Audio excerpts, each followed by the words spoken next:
G'day folks, it's the Maple Monkey here again with another Marvel United gameplay video for you. And this time we've got something, I'm gonna try something a little different. I'm not sure if it's gonna work, so we'll just see how we go. But we're going to try out the new Civil War, I think this is the Clash of Heroes mode. And one of the big reasons I'm wanting to do this, and hopefully I'll get it out in a timely fashion, is so that if you're on the fence, if you're currently backing or thinking of backing the DC Superheroes United campaign on GameFound, which as I'm filming this is sort of like still in its last few days of funding, there is one of the expansions in that has a Clash of Heroes mode which looks almost identical to this particular one. The box sets that they come in are quite different. This one had a very different sort of registration mode sort of on the flip side of this, that you know basically at two different PvP modes, but it's full of heroes, no villains in that box.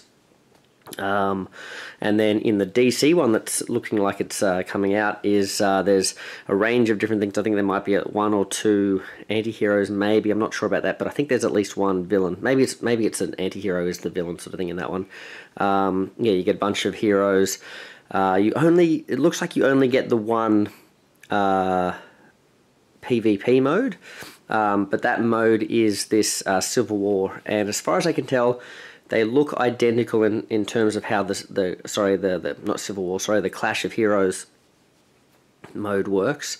But I think that there is a slight difference in that there's an event deck in this particular mode, and I think that event deck is comprised of 8 cards, and I believe in this one there's only 6 cards. Or at least I've only got the 6 here that I could find in my stuff. So I'm not sure how that's going to affect things, because the event deck is a bit of a timer for the game. The game ends when the event deck runs out. So having 8 cards in the Justice League, or the DC version, I think the box set that's coming in is the Justice Society of America box, I believe, by the way, just in case you're looking at sort of backing that. But yeah, I'm not sure if that's going to affect things like if that's going to make the game longer, or maybe it tells you to like pick 6 of the random 8 cards, and then you still have the same length game. Not really sure, but I figured they look close enough that if you are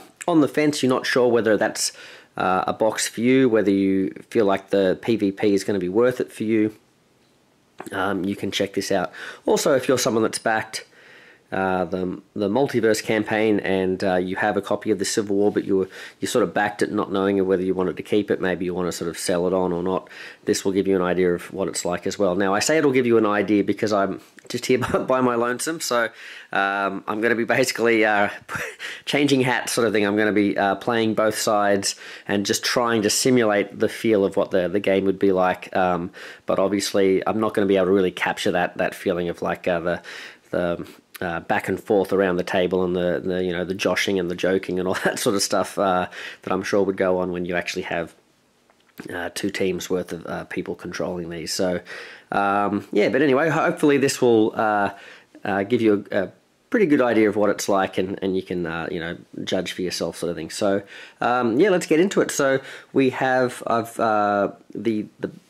I guess the basic sort of theme for this set is Iron Man's Avengers versus Captain America's Avengers and that sort of thing. But really, you can sort of tailor this to any sort of fights you want. I don't want to give too many spoilers away, but I'm really itching to play a particular battle from the Deadpool and Wolverine movie that's just come out. I've really enjoyed that, so if you haven't seen that, go check it out. No more spoilers, but I'd really like to do one, a PvP version of one of the battles in there. But there's so many different battles I'd like to try. I'd like to try like X-Force versus the X-Men and X-Factor from the old Executioner's song campaign, or comic series and that sort of thing, and all sorts of different ones I'm sure you guys can think of that you'd love to do. So yeah, there's lots of different stuff you can do with this if you can find the friends to play with.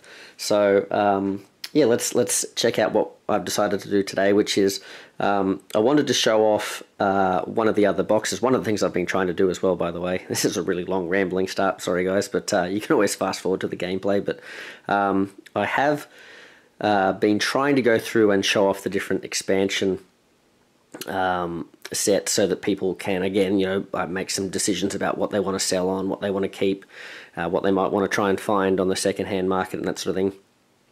And I did have a request. I wasn't planning on doing this, but I thought, well, I'm not going to be able to do this one because I don't have anyone else to sort of play it with at the moment, sort of thing. But someone was requesting Civil War, and I thought, you know what?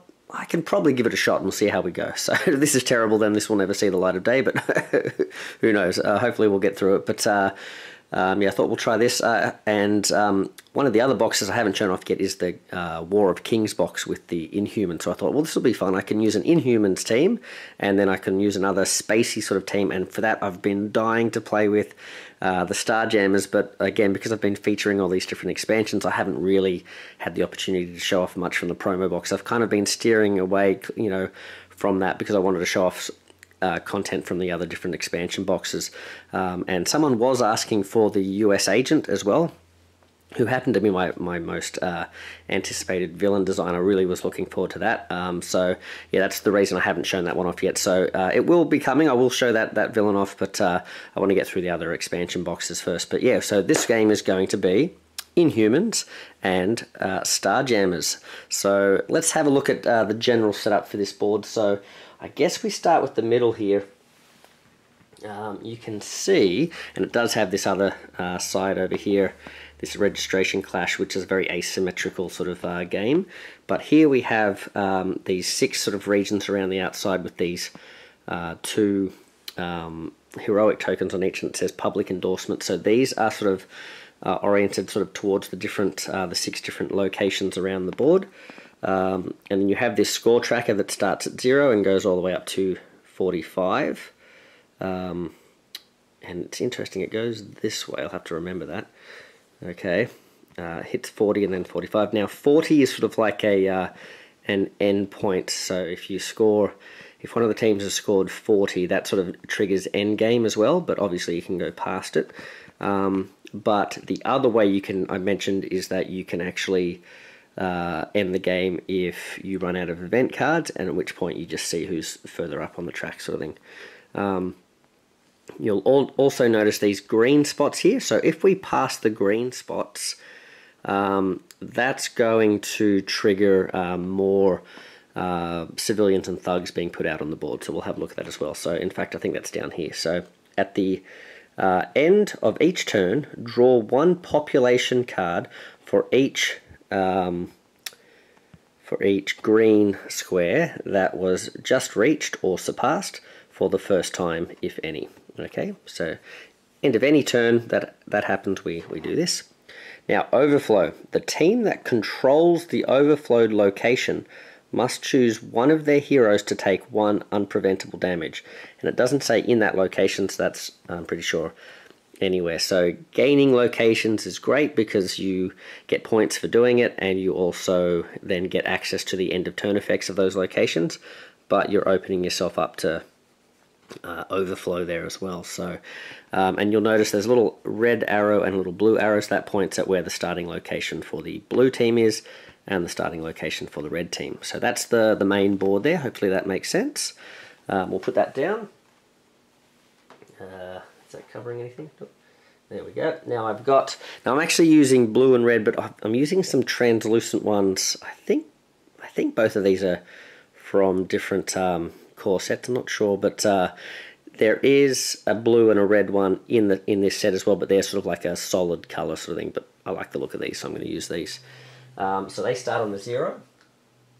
Now it does actually matter. You are supposed to balance these on top of each other as they sort of reach each other throughout the game, and the one on top I think has the advantage. I'll have to look at that, but at the beginning of the game I don't think it really matters. Alright, so we'll put them on 0. Now we've set up the locations. What I've tried to do is put War of Kings locations, and then I've tried to put a couple of locations that thematically may be sort of associated with the Starjammers. So we have the Watcher Citadel, Kree-La, we have Tarnax 4, I believe it's called. We have the blue area of the moon, and we have Atalan, and then I've also got nowhere here as well. And I think nowhere, maybe just nowhere might be a previous, that's from like maybe season 2 of, or maybe even season 1 of Marvel United. But I think the rest are in this set, and I think most of these are also now, maybe Tarnax might be from, oh no, maybe this one is from, I think, Annihilation, Kreelar. I think the rest are from the War of Kings. So let's have a quick look at these, because these, in this mode, there's no threat cards down on these, so there's nothing blocking these location end of turn effects, apart from the fact that each location has a red side or a blue side control token. And so if your team controls that location, you get the end of turn effect of that location. And we set these up sort of alternating around the board here. So we've got red starting location here, so these two opposite sort of locations here are also red, and then we have the blue starting location here, so these two opposite ones are blue as well. Well, let's start at the blue area of the moon. If a villain is in this location, you may discard one card from your hand to the bottom of your deck to delay the next villain turn by one card and move the villain to the opposite location. Right. Now that's a complicated and confusing one, but I believe it is not in the list. Well, I should show this off too. I'll show this off. Just, you can sort of pause this if you like. This is a list of special effects and adaptations for the PvP mode. So I'll just hold this here and you guys can sort of have a look at these, because there's all different sort of effects on your hero cards. And I quite like this because they're pretty comprehensive in terms of, there's lots of effects where, you know, they might have been a bit useless in this mode, and they've done their best to sort of really think about how those could be handled in this mode as well. So I'll just hold these up. Okay.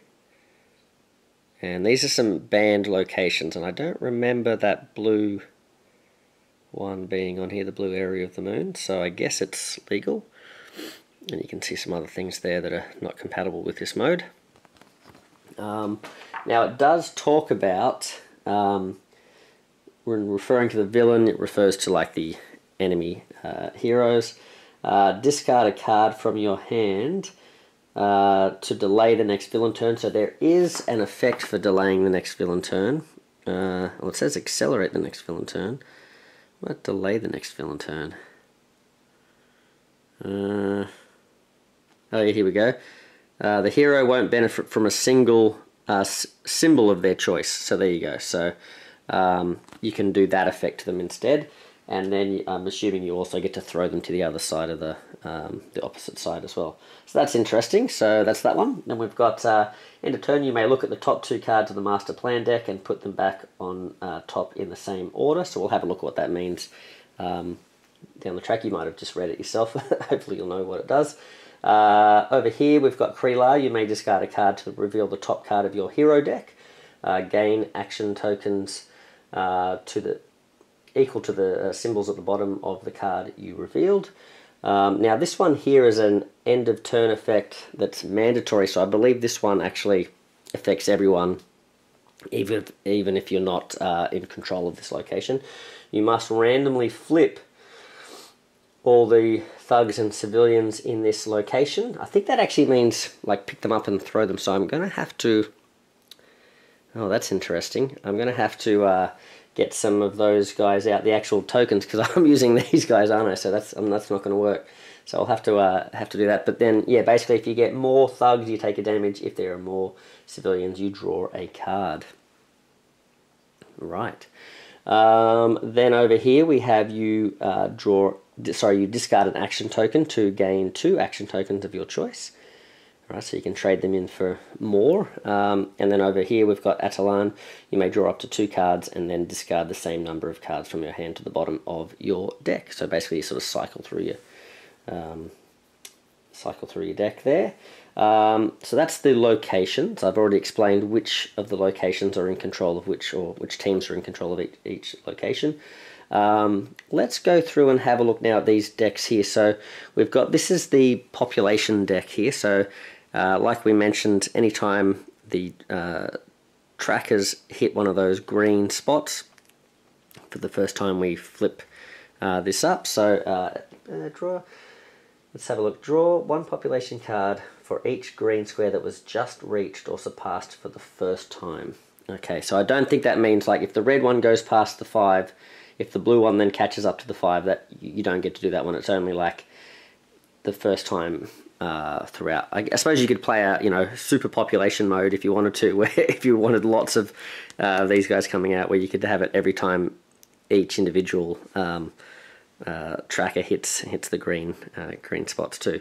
But let's have a look at these so you can see.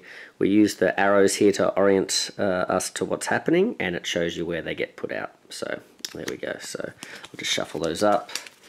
Shuffle, shuffle. Okay. Pop those there. Now this is the deck here that there's 6 of these cards. And if we have a look here, we also get like a little rules sort of cheat sheet sort of thing here. So this says, let's see if we can get that to focus.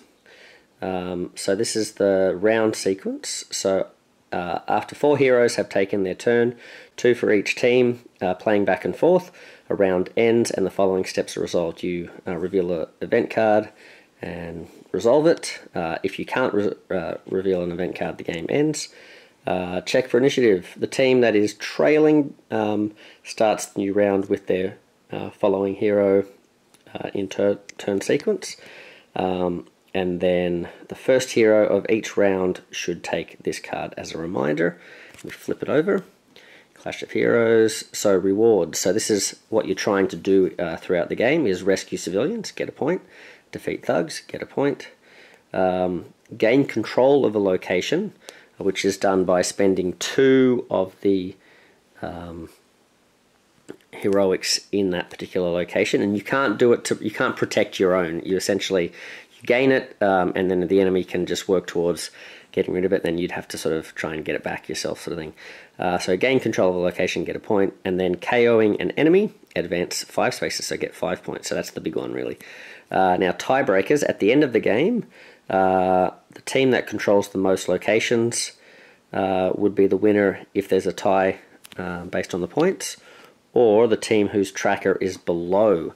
So if you got to 5 points and then someone else got to 5 points exactly, they would go on top of you like that. And then the team that actually got there first would actually be the winners if the game ended like that. The team whose tracker is below. Right. Okay. Fair enough. Let's pop that there.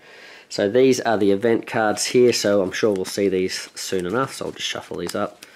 Okay, see how these go, and we'll put these back on the 0 space here. Alright, so overflow, yep, it does one unpreventable damage, and I think that was the main thing I was looking at there. Yeah, okay.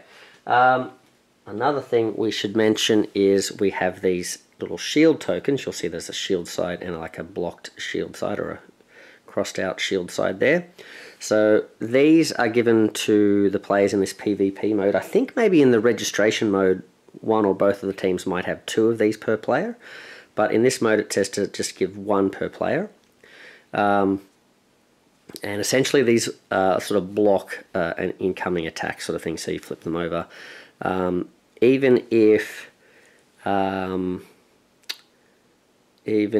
you, like, I think there's like certain, let's have a look at this actually. Talks about the shield. Let me show you the thing here, so we'll just make sure we get it right here. So so each hero has 1 or 2 shield tokens. Yep. Each time they take a damage, even if unpreventable, if they have a shield token, they must flip it to its exhausted side instead of discarding cards. They are still considered to have taken damage for any other game effects. Okay, it's only applied to damage if the effect explicitly makes the hero discard 1 or more cards from the hand, like it says discard rather than damage, then they can't choose to do this. So for example, your end of turn effects and that sort of stuff from locations and stuff refer to it that way too. And also just to have a focus again, when a hero recovers from being KO'd, they flip their shield tokens back to the active side. So there you go, you get a little bit of a buffer there, and when you take damage, just like normal, you lose cards and everything. So when the other heroes are dealing damage, they're causing you to lose your cards basically. So alrighty then, so I think we can have a look. I might just quickly grab some of those tokens out, and then we'll go through the heroes. Okay, we've got some of the old school civilians and thugs here, so we'll use those for that. Is it Tarnax location? Yeah, alright, excellent. Alright, well, let's have a look at the team. So we have the Inhumans over here. So we'll grab some cards here. So we have a starting hand card for, I think all the starting hand cards might be the same for these three, but got a starting hand card for Black Bolt, and we've got 2 more cards. So let's have a look what he's got. So here we go. I think this is the starting hand card here. So Terrigenesis. As long as this card is face up in the storyline, during your turn, you may reveal any Terrigen Mist tokens in your location. If you do, discard it immediately, perform the corresponding action. So that's what these tokens are here. So I've put these out randomly around the different locations, and on the back side of these, I think you get like punch tokens and heroic tokens and that sort of thing. So you just get like a free action there. So he's got that one. And he's got a move and a heroic. And what's this one here? Whoa, matter and energy manipulation. Heroes in your location cannot take any damage until the beginning of your next turn, or perform punches against each. Okay, so heroes cannot take any damage, or you can perform a punch against each henchman. I was going to say that doesn't make any sense. Okay, yep, cool. And villain in your location. And again, remembering that in this case, the other heroes count as the villain in this case. Yep. Okay, well, there you go. So that's cool. He's got those ones. Then we have Medusa, is that her name? Yeah, Medusa, there we go. So she's got this one here. Whoa. Fantastic 4 connection. Now this is going to be not very useful in this particular game because she doesn't have any other Fantastic 4 members that she's joining here. Actually, it's not to do with the other members, it's to do with the fact that the card isn't in play. Alright. Okay, there we go. But she does get a wild, so this is essentially a wild and a heroic, although the wild is like the special effect. We've got the single punch, and then this is her starting hand card again. Yep, so same thing, but she gets a move and punch with it. Okay, so that's what she's doing. And then we have Crystal, I think her name is. Don't really know these guys very well. Yep, Crystal. There's a wild. And we have taken out, that's the other thing, it tells you to take out the double wilds unless you want, let's say you're playing with kids or something like that and you want to give it a bit of a handicap sort of thing. The kids can, well, sorry, I shouldn't say the kids. You can choose to leave one team with the double wilds in, but you're not supposed to. Fantastic 4 connection again, and then Terrigenesis. So yeah, there we go. Okay, so that's these guys. Another thing it mentions is, yeah, you're not supposed to use your double wilds, and if you do have equipment, it recommends that you use them. If you don't have equipment, it suggests that you take a single generic equipment, but if you choose not to take the generic equipment, it says you're still not allowed to take the double wild. So that's just something as a standard thing for this PvP mode. Alright, so that's the Inhumans. Let's have a look. We have the Starjammers. Now, really looking forward to these guys. We'll see how they go. I'll try to be as impartial as I can. We'll see how that goes. But we have 3 now. This guy's name is Raza. I think he doesn't have any starting hand cards. Let's have a look. And they have a lot of these Starjammer keyword thing. So Starjammer Crew. If the previous hero card in the storyline has Starjammer in its name, perform a wild, otherwise it's just a punch. Starjammer Swordsman. Punch. Then, if you defeated one or more thugs this turn, punch again. There you go. And then just a single movement. Okay. Cool. Now, this lady, she... Oh, there we go. She has a starting hand card, so let's have a look. And her name is Hepzibah. Alright, Hepzibah.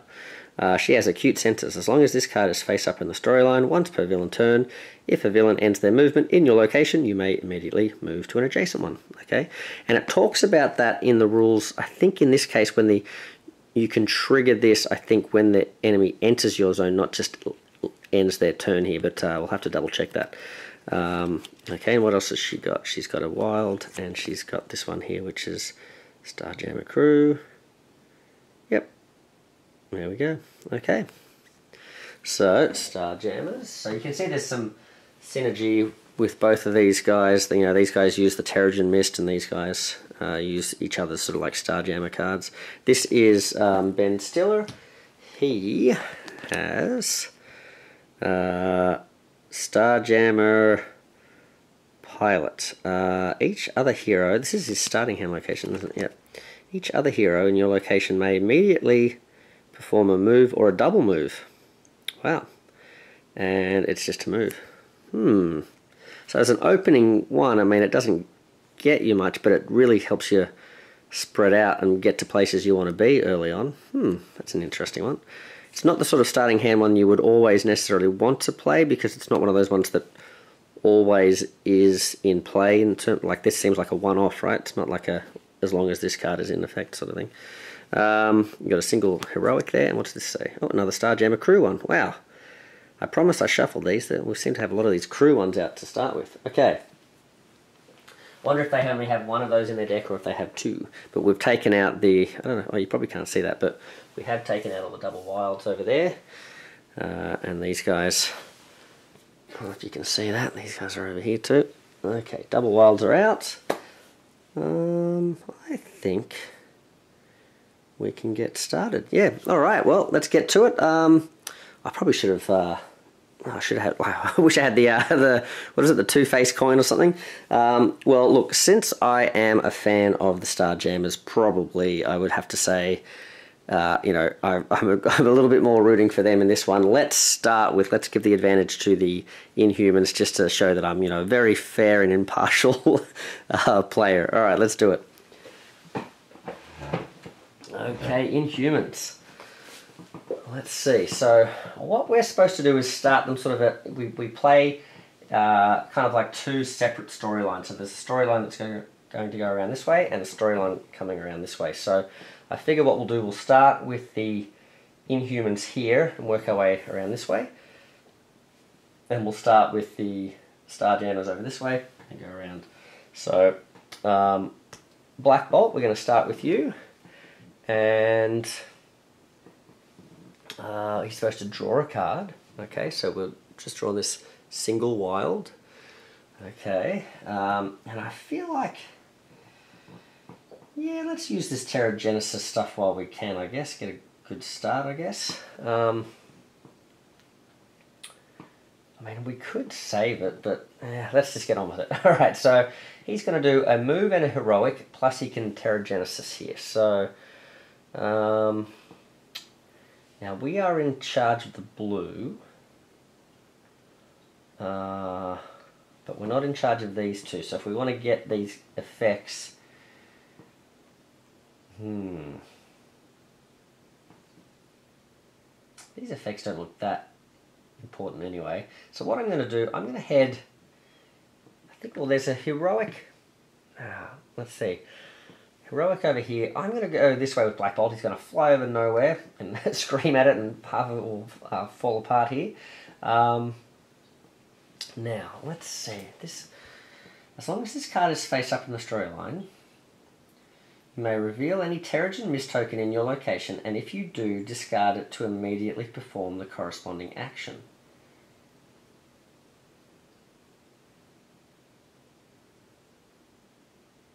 Wow, that sounds like technically, if I wanted to with Black Bolt, in this turn, I could reveal this one in this location, use the effect, move with my movement, and then still get to reveal this one, right? It doesn't say once per turn. As long as this card is face up in your storyline, during your turn, you may reveal any Terrigen Mist token in your location. So it's in this location, and then when I move to here, this is now my location. So I think I can have like a huge turn with him if I want to. That sounds insane, but I think we're not going to be greedy. We're going to move over here, we're going to use this one, and then we'll leave the others for the others. Yeah, that sounds nice. So I'm going to flip this because this will decide, if I get, say, another heroic, I might spend it here and then spend my next heroic to claim this zone. And if I don't get a heroic, maybe I'll just use my heroic to from the card to rescue this guy. So let's flip it over. Oh no! Okay, that was not a thing I was expecting. So there's actually some of these that have no... okay, that's nothing. Alright, so we'll put this over here. Alright, but he does have this heroic here, so we'll use that. We rescued a civilian. I should probably put these a bit closer. I'll put them over here. Alright, so we've done that, and that has scored us a single point. Now what team? We're blue team. Alright, team blue. Alright, so that's 1 point. We've moved in, rescued one civilian. Okay, we're not in control of this location, so we cannot use the effect there. Alright, so...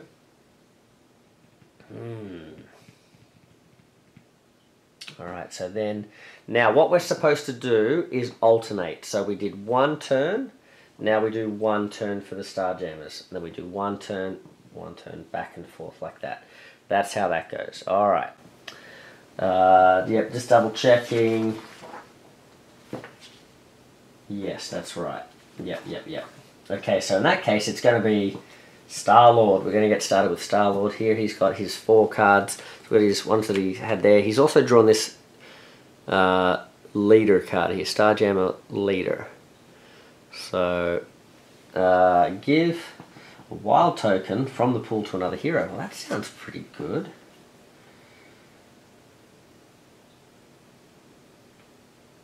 Yeah. Well, that sounds alright, doesn't it? So I can play the Starjammer Leader, and then if Hepzibah wants to, she can then play a Starjammer card, like a Starjammer crew card, and gain a benefit from that. That could be handy. Although she's probably going to want to play the other one, but I won't think too much about it. Let's just put this here. So he's going to go Leader, and he's going to do a wild action himself. So where is he? He's here. Well, let's do some rescuing. Let's do a rescue. That's going to give them a point as well. So now the red is on top of the blue. Alright. Then, and there's no green there, is there? No, we're not doing anything yet. Okay. Oh, you know what I think I'm supposed to have done? Let me just double check this. Sorry, guys.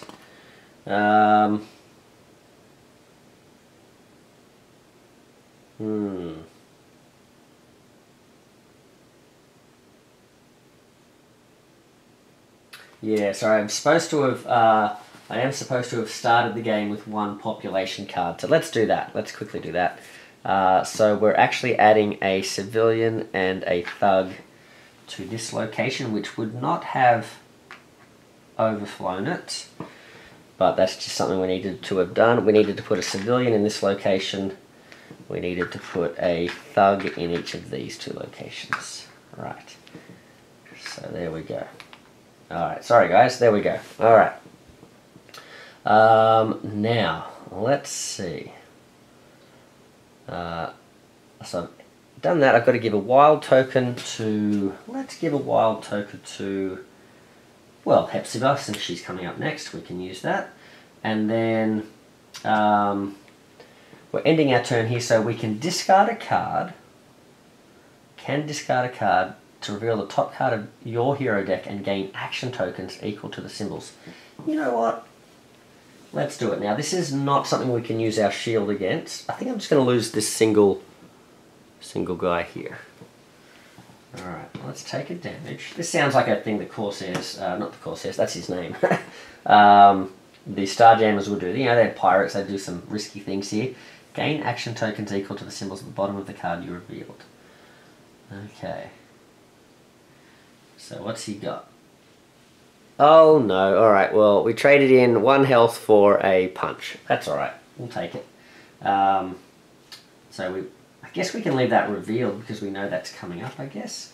I suppose in a proper game you wouldn't leave it revealed because you wouldn't want the enemy to remember it, maybe, I'm not sure. I guess you could, however you want to play it. But we're supposed to get one of these. Alright, so we're going to punch token. There we go. You know what, I'm going to put this face down because otherwise I'm going to forget why that's face up. So, there we go. Okay. Now, the Medusa, the Queen of Hair. Okay, she is going to... she's got herself a single wild there. I think she's going to play her Terragenesis as well and try and get out to a good start here. So, because this way she can move, punch, heroic, and all sorts of stuff. So, right. Well, this is her here. What if she... Let's move to this one. Let's use one of the punches to punch a thug. That's going to get them a point. They are the blue team. Yep. Then let's use... Oh, now hold on a second. Oh. I didn't think about this.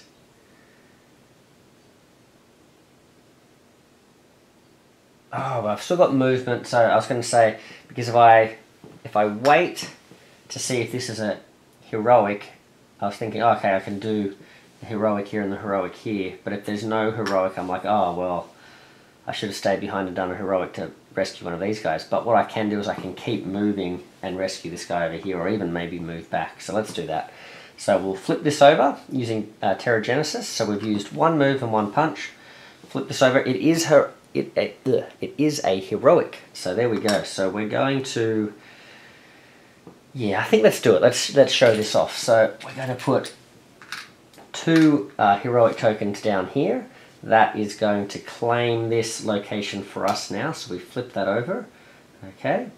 And this goes away. And these 2 now spent. They're gone. We flip that over and we get another point for taking over that zone there. Okay. So, slightly more expensive than just doing a single rescue, but you get the benefit of the location effects as well. So now, if a villain is in this location, you may discard 1 card from your hand to the bottom of your deck. So we can't really do that at the moment because there's no one here, but at least we have ownership of this one. So, there we go. That was Medusa. So she's moved. Now, she could move again.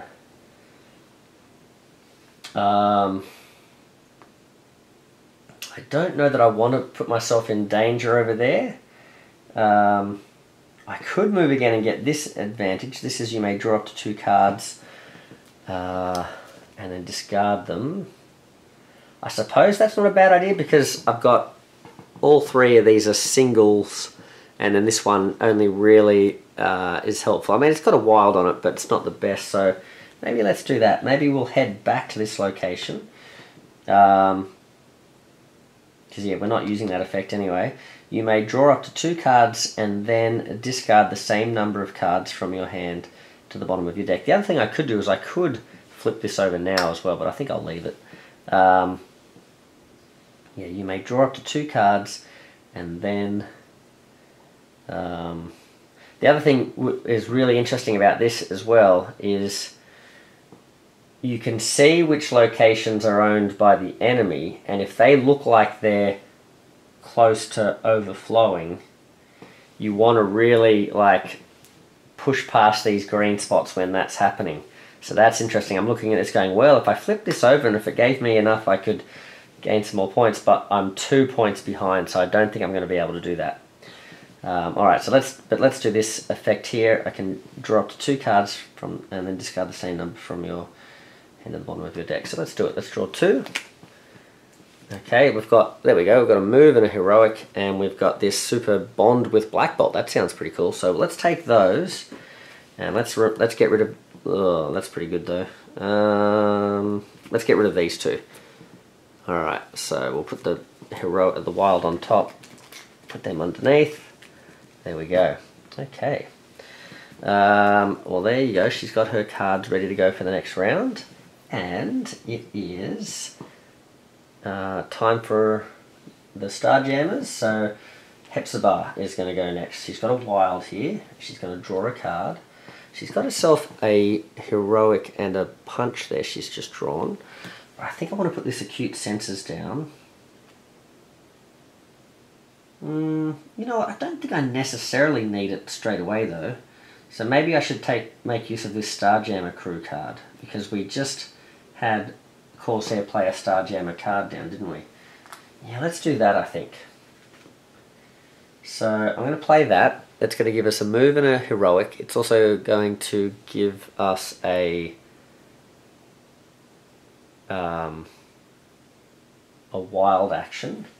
Plus we've got the wild token here. So this could be a pretty good turn. Alright. So we cannot interact with these Terrigen Mist things, only characters with the Terrigen Terrigenesis or whatever it's called. Okay, so let's see. What do we want to do? I've got a wild, plus another wild, plus another wild. Okay. I mean, we could start heading over and try to damage Black Bolt. Like, he's going to spend a shield, but we could start the process. No,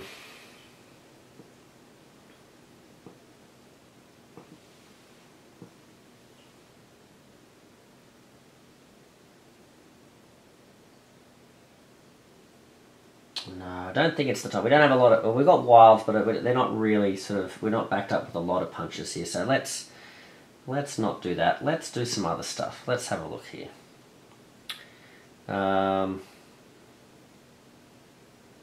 Let's maybe really clear all this stuff. So we'll go...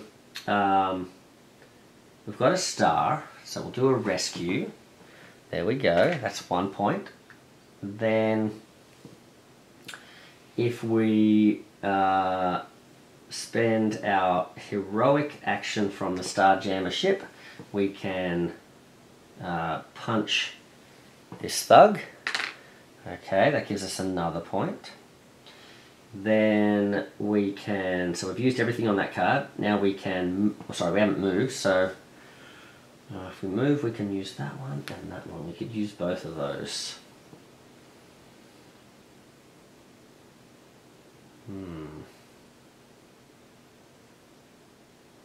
Now, what's this one about looking at master plan cards? What happens if we get to do that?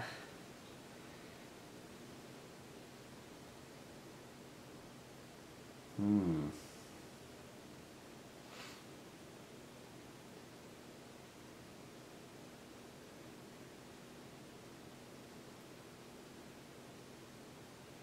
not sure that we can use those. Maybe that one doesn't really help us. So let's go.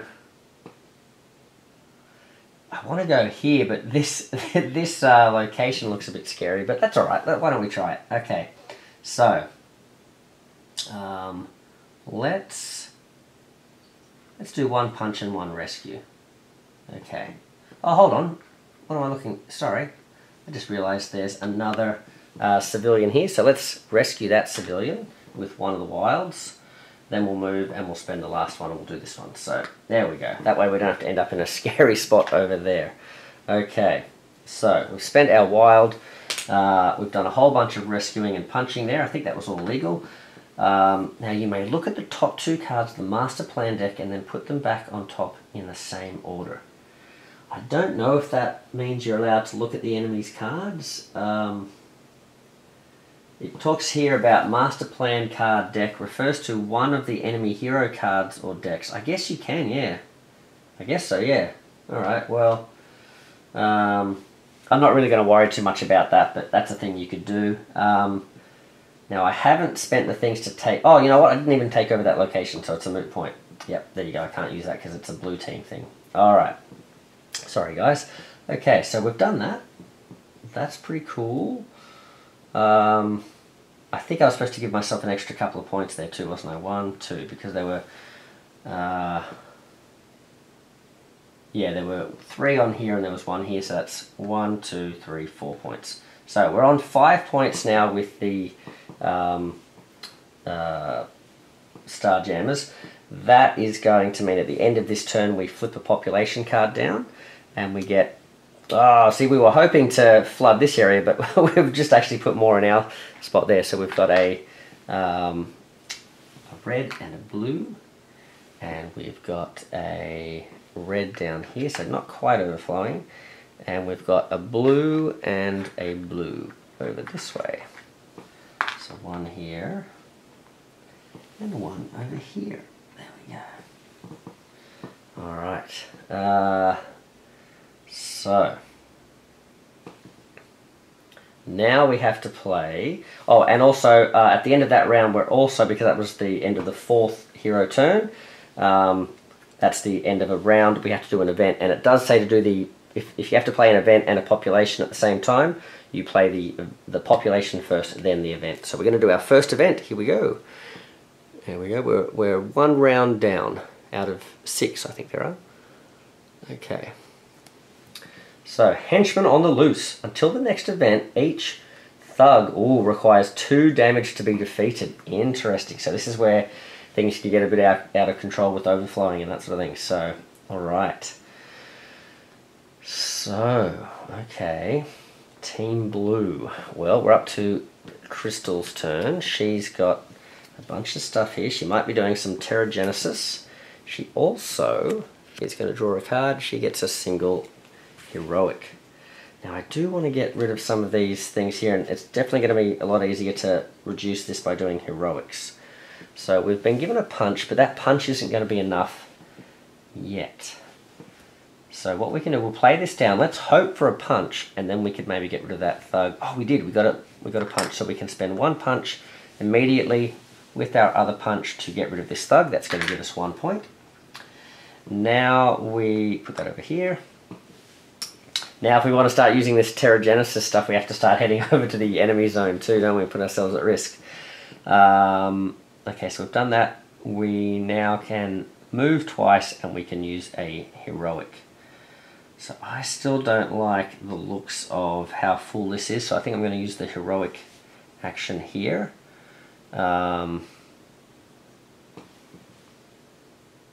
Yes. And that's going to give us another point. There we go, point for blue. And I think I am going to move. I think I'm going to move over here. But I'm not going to... Well, I can't do anything else. That's the end of my turn. Alright, yep, so I'm just going to head that way, and I'm not going to use this effect. I do have the blue control, but there's no enemy in this location, so I can't really trigger that. Okay, Crystal's done her thing.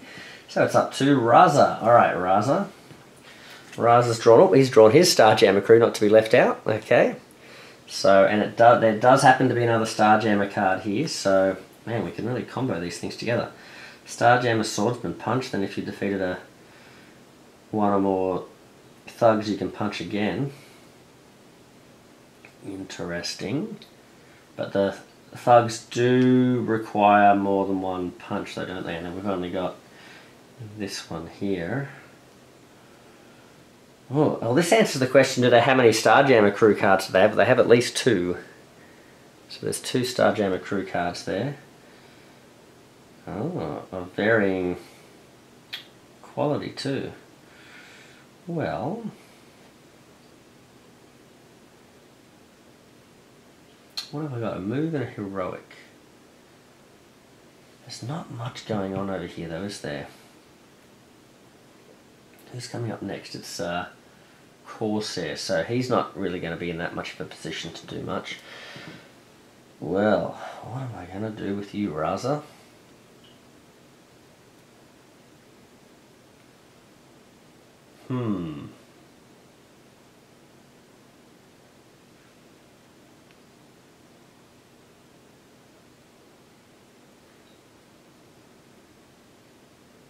I guess I could play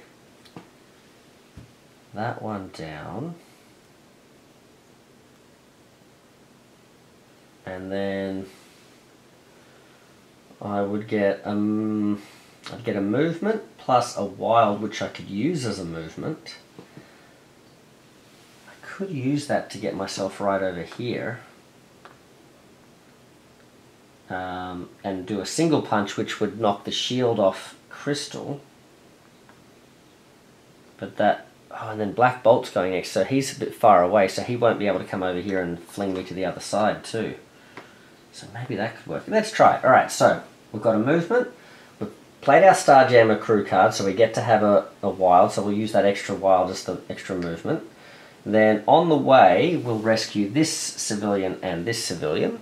So that's going to give us 2 more points. We are red, so we're going to go to 7 points. Then we're going to use the single punch that I have here against Crystal. So that's going to knock her shield away, and she, yeah, she's now vulnerable to damage. Okay. On our way to trying to get a big 5 points. Now, Black Bolt's turn. Okay, Black Bolt, you've got a bunch here. Now, I think Crystal's his daughter, is that right? So he might be a bit angry here. He's got a move and a punch here. Alright, what's he going to do? He's been given a move and a heroic. Heroes in your location cannot take any damage. Or perform a punch against each.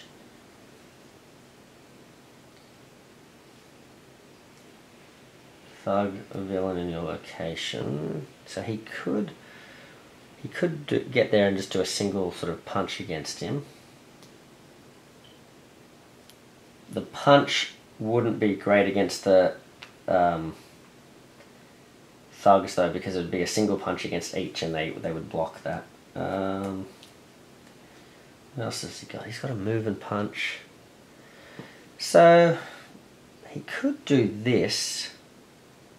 I was thinking he was too far away, but I think I'm mistaken. Okay.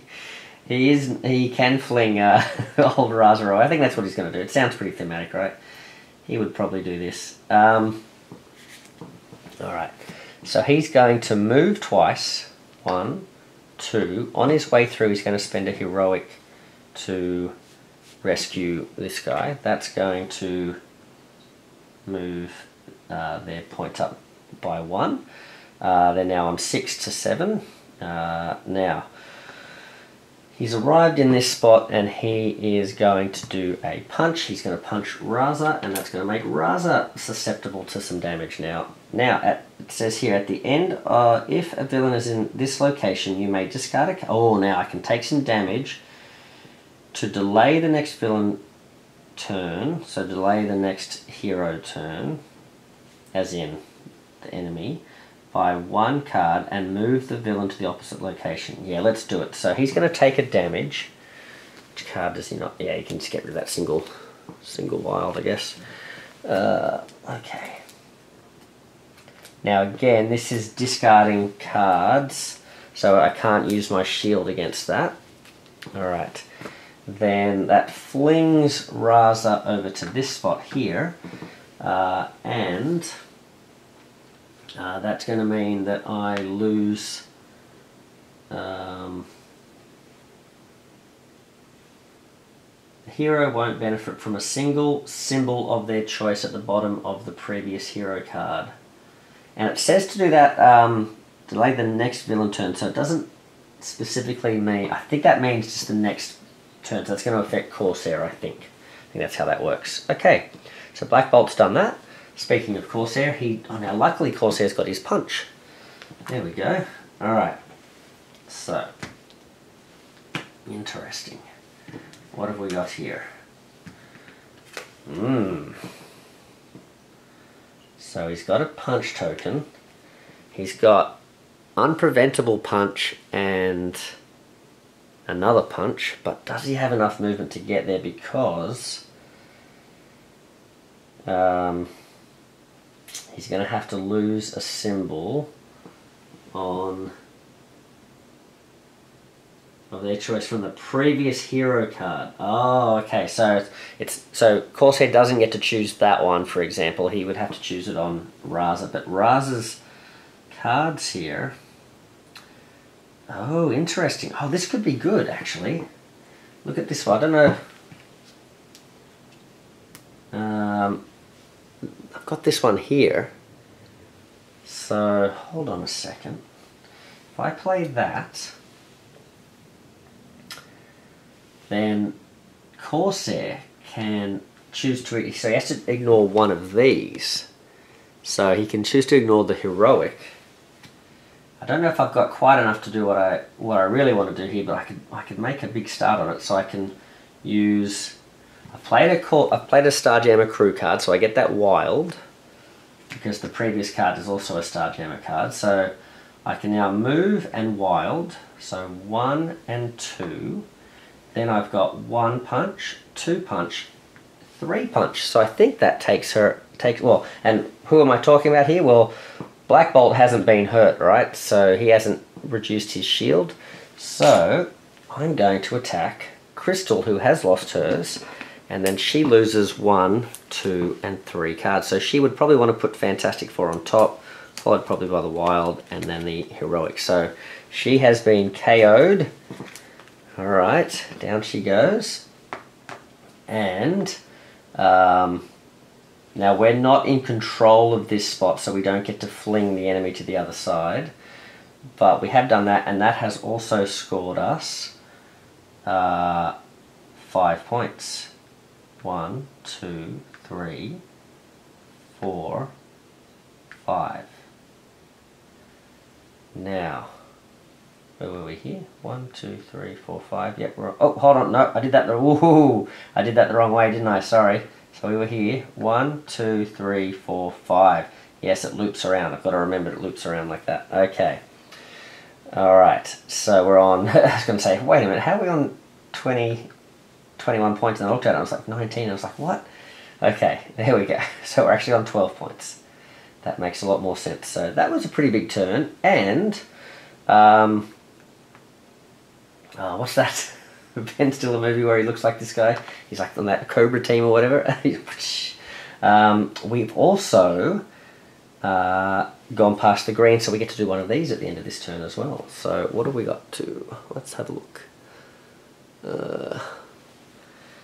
It looks like there's a red and a blue going over here.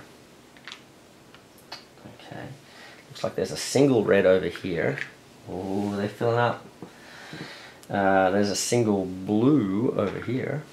And there's a single red over here. So you're sort of incentivized to sort of head out to these ones that already belong to you to start clearing them off so that you don't start taking automatic hits when there's overflow, but you're also then putting yourself in danger of being attacked too. I like this. This is good. Did I put... Did I put an extra red out here? No, because no one got... Yes, sorry, we did get rid of the red. Yes, she did. She used that double hit, didn't she? So I must have already put this one out. Yep, okay, I think that's all fine. Okay. Ooh, now I think it's also... Yes, it is. It's time for a event. So this is going to replace the previous event. Some of these I think stick around in play and...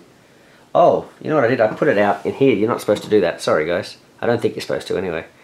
Let's see what this one is here. Let's get rid of this. Okay, we'll put that under here.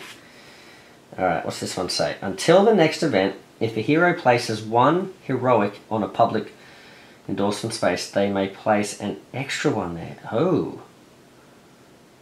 Oh, so you can really flip the control of these very quickly now.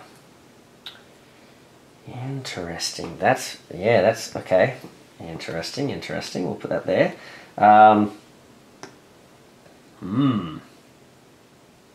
Oh, you know what I didn't do last time? Sorry, guys. I can't remember who was going first, or I just went back and forth, didn't I? But what we're supposed to do now is look that the blue team are actually behind. So now, regardless of where we were up to, they are supposed to go next. And I'm not sure at the end of that first round what the situation was, so apologies for that. So we're up to blue team next, are going next, and blue team are, next player is Medusa. So Medusa is going to check out her cards. She must be pretty angry. I think she wants to deal with, she's got a double heroic, which she's not going to be able to do much with in terms of being angry. But, yeah, what's she got here? Bond with Black Bolt. Let's have a look at that. Because Black Bolt is in the same location with Raza. Is that going to let her do anything? You may consider any face-up Black Bolt card in the storyline as the previous card in the storyline for this turn, or Black Bolt draws cards until he has 3 in hand. Well, he's not damaged, so... But wow, that's pretty cool. What has Black Bolt played? He's played Move and Punches and Move and Stars. So really all that's going to get her is a Move and Punch. If she wanted to hit Raza, she could do it now with the Move and Punch, right? But I don't know if that's that powerful a turn. I'd love to sort of get in there and start really attacking her there, but, or attacking him. But she's got a handful of these heroics, and maybe she should do something more with that. Oh, hold on, Raza's not over there. It's not Raza, it's Corsair. And Corsair hasn't actually had his shield knocked off either. So yeah, that doesn't sound great. But the other thing we can do now is we can start damaging these thugs a bit more efficiently too. But she's got all these heroics. Maybe she should just go around focusing on claiming the territories. Although they're all pretty full, aren't they? But if she does that and then maybe Crystal wakes up and starts working on them as well, yeah, maybe they can do that. Yeah, that's not too bad. If only I had an extra movement.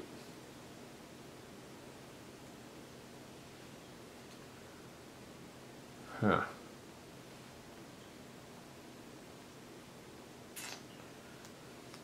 Move and Punch, Move and Star.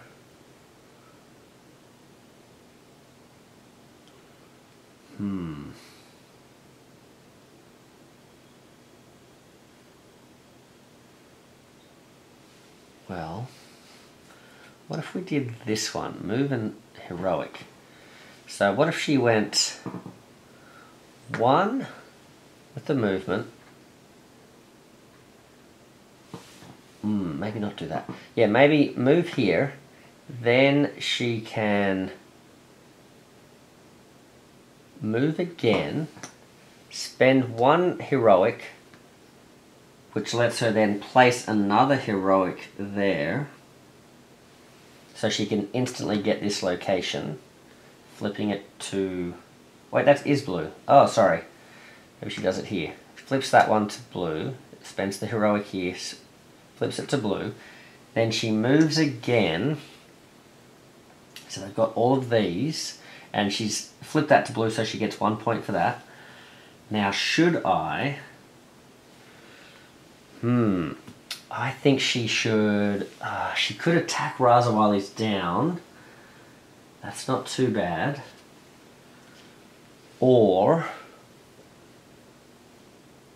she could try and stop these overflow things happening in all these locations that they own.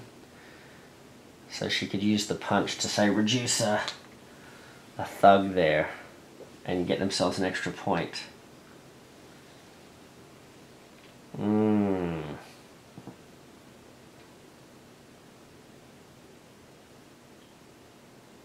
I don't know. Yeah, let's do that. I feel like maybe I should be going for Raza, but... Oh, now this is interesting. I get to flip these. If there are more civilians take a... Sorry, more thugs take a damage, but if there's... Oh, I can heal myself here or buff myself up. So, let's take these off. There were two thugs, 2...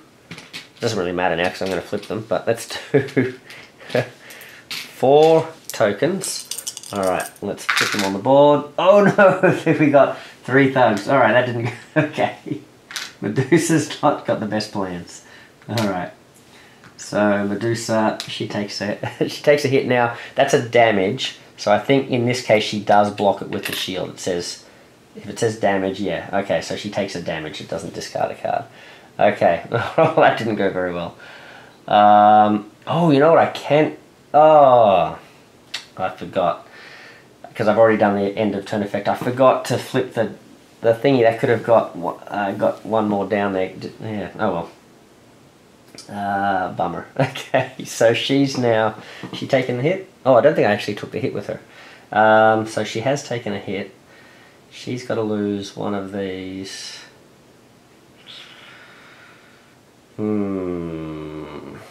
Alright, just in case Black Bolt gets attacked, let's keep his Black Bolt card. We'll put the double heroic underneath, I think. Alright, there we go. Oh, that's why I didn't lose the card, because she lost the shield. Whoopsie, whoopsie, whoopsie. Sorry, guys. Alright, so she's supposed to have that. I was thinking, why did I not take the thingy there? There we go. Alright, so she's played hers. Now it's going to be...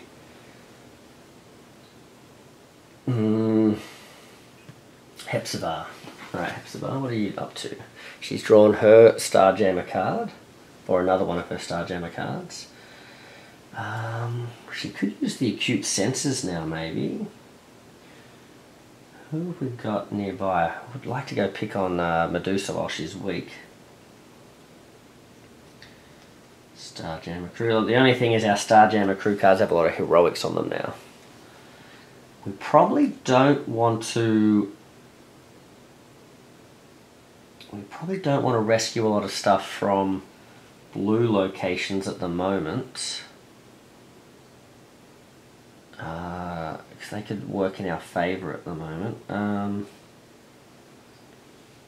But there's only like one red location left. Okay. 2 teams playing very differently. The previous hero card in the storyline.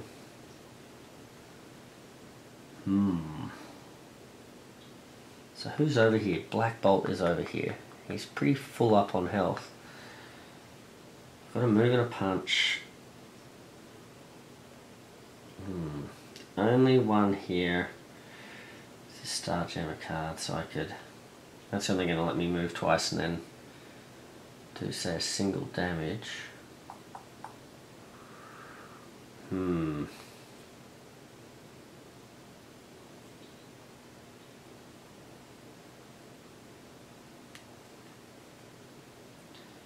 But the Starjammer card will give me another character using Starjammer cards will have a good turn, so maybe we just try and string these Starjammer cards together. Okay, Hepzibah is going to play Starjammer crew. What is she going to do with that? She's going to get a wild. She gets a wild action. It's not a token, it's an action. So she could use her move. She could start doing a bit of damage on this guy. And she could claim one of these territories off them. Oh, you know, oh yeah, okay, yeah, okay. So let's do this. Although, okay. Yeah, she's going to move in. She's going to use her wild as a punch. That's going to knock the shield off Black Bolt. Then she's going to use her... so she's moved in, she's done 1 damage with the shield. She's going to do 1 punch. That's going to drop 1 card from Black Bolt. Why has he lost a card? Did I not draw one with him? Did he take a damage before? Or did I forget to draw with him?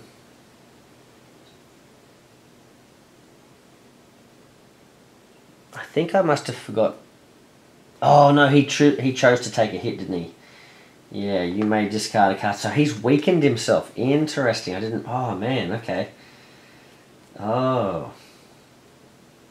Man, I wish I had one more punch. All right. Oh, did I have another punch here?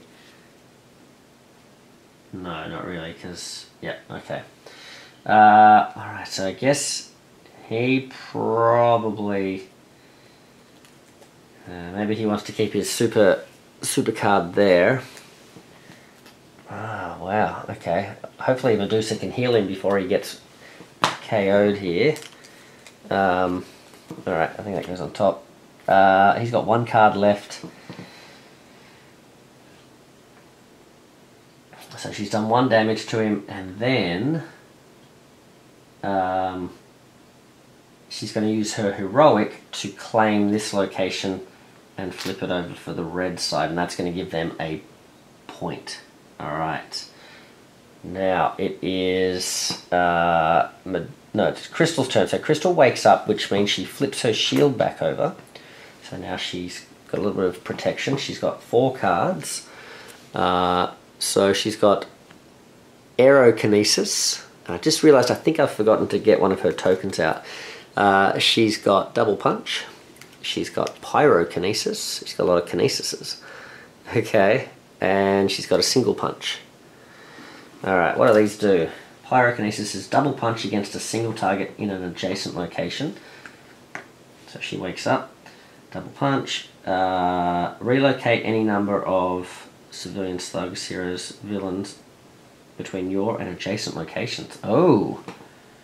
Oh! Oh.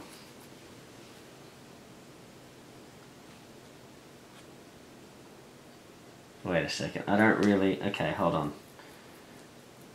Relocate any number of heroes, villains between your... Can she do something really sneaky here?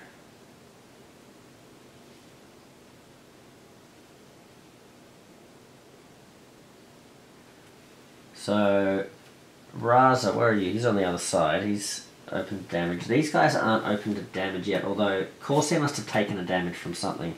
So if she can do 3 damage to Corsair, she could take him out by using Pyrokinesis. So she's got a move and a heroic here. I chose not to use this location effect, by the way, with... I think it must have been Hepzibah's turn. Oh! I was thinking it was going to be Corsair's turn next. So Hepzibah totally would have moved Black Bolt across to be attacked by Raza. Although Medusa was over there to heal him up. I guess, well, look, I forgot to do it anyway, but yeah, it's a bummer. I would have flung him over there. Alright. Punch against a single target in an adjacent location. Because she could punch him... Well, she does have a move here. She could punch him with the wild. Oh, okay, so... What am I better off doing here? Because I could... punch him with the wild to make him vulnerable. This is Corsair. Then I could move her over here and... with the movement... then use the double punch against him, and that would take him out, and that would score us like 5 points for the blue team. So that's pretty good, right? But what I was thinking is this Aerokinesis. I could relocate any number of...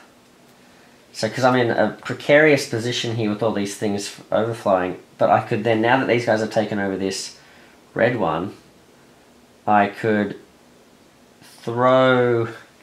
Like, I could simultaneously help myself here by reducing the number of these in these locations so they don't overflow.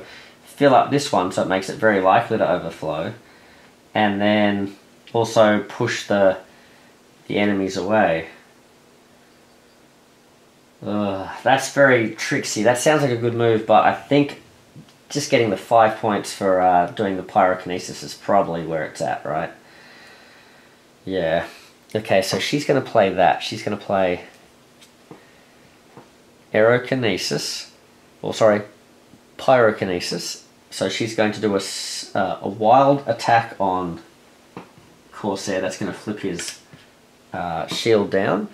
Then she's going to move over this way. She may as well rescue a character while she's at it. A civilian. Then she is going to fire the... Oh no, hold on, she's not going to do that. No, she's going to jump this way. Rescue this civilian. She's also going to check this one. It says move. Oh, okay, so she could even move over there if she wanted to. Oh, but I have to do that straight away, don't I, when I flip the thing. So, I should have fired first and then done that. Okay, well, I'm not going to perform that action. I don't think I have to. I could be wrong. Maybe you're supposed to, you have to, but I'm going to say that, you know, you can choose not to spend it, I guess. And then I'm going to fire the double punch into here, and that's going to take out Corsair. So, oh, bummer, Corsair. Oh, he was just about to use his saber blade and everything. Let's put the saber blade on top, I guess. Alright. Oh no. Alright, so that's 5 points. Down Corsair goes. 5 points for blue. 1, 2, 3, 4, 5. They hit the lead on 14 points. And now, I suppose I should put these back actually, shouldn't I? So, what have we got? 1, 2, 3. And I should actually probably just leave regular counters on here because I'm always going to be flipping them, aren't I?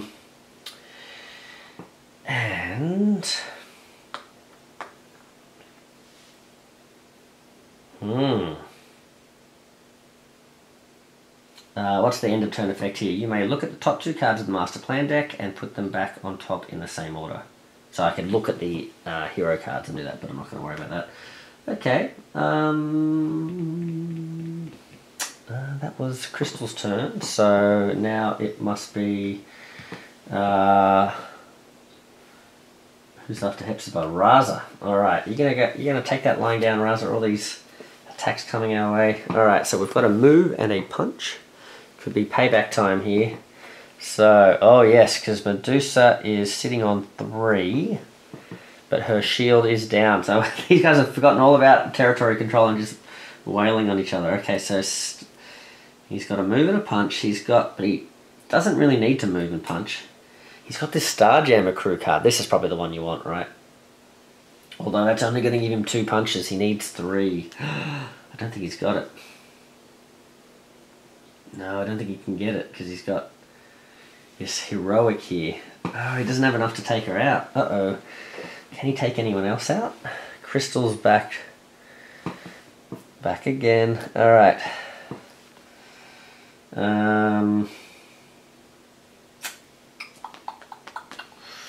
Crystal's back. Tell a friend. Move and punch. Punch, punch, punch. What are you going to do, buddy? What are you going to do?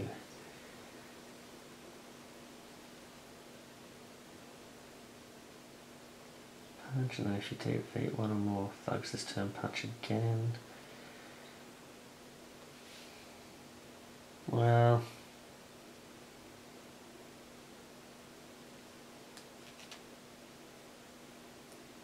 Starjammer crew. Punch and a wild, that's 2 punches. And heroic.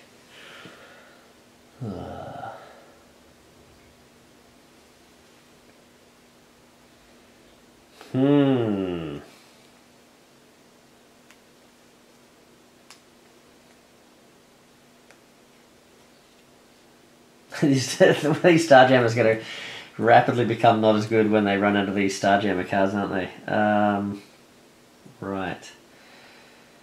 Well, I don't really want to punch the thug over here because yeah,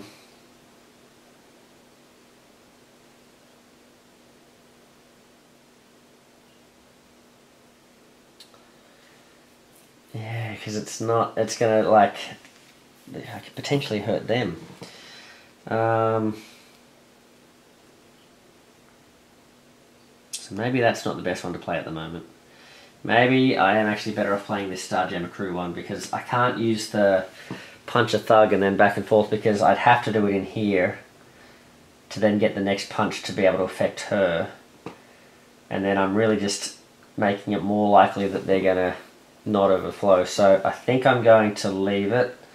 I'm just going to do a single punch, 2 punches in fact, against Medusa. She might keep her...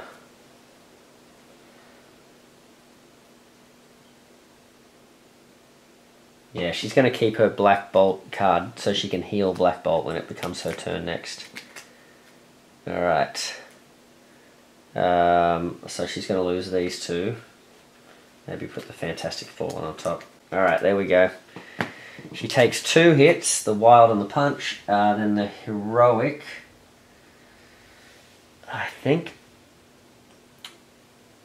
Oh, I could claim this one. In that case, the punch would have been good, wouldn't it? Because then I could have claimed this one. Yeah, that would have been better. And then made it less likely to overflow. Ah, well. Alright. So, that was Raz's turn. He's going to have to flip these now. Okay. Let's see what happens. Alright, does he get to draw a card or does he take a hit? Oh, he takes a hit, he sure does. These are Angry Tarnaxians. Alright, let's put these back out because I think, yeah, that makes more sense in this particular location. So, yep, he takes a hit. Poor old Raza. Alright, well that's what you get, buddy. Alright, put the single movement away. Okay, I think that might be the end of a round though. Yep. That is the end of a round. So we didn't actually break the population thingy, but we do have to go into a new event. So what is the event? And the event is... Dun, dun, dun. Until the next event, heroes in locations controlled by their team ignore the first damage they would take. Oh, man. Wow, Raz is kicking himself now. Right. During villain turns. Alright, Hepzibah likes that though. Okay.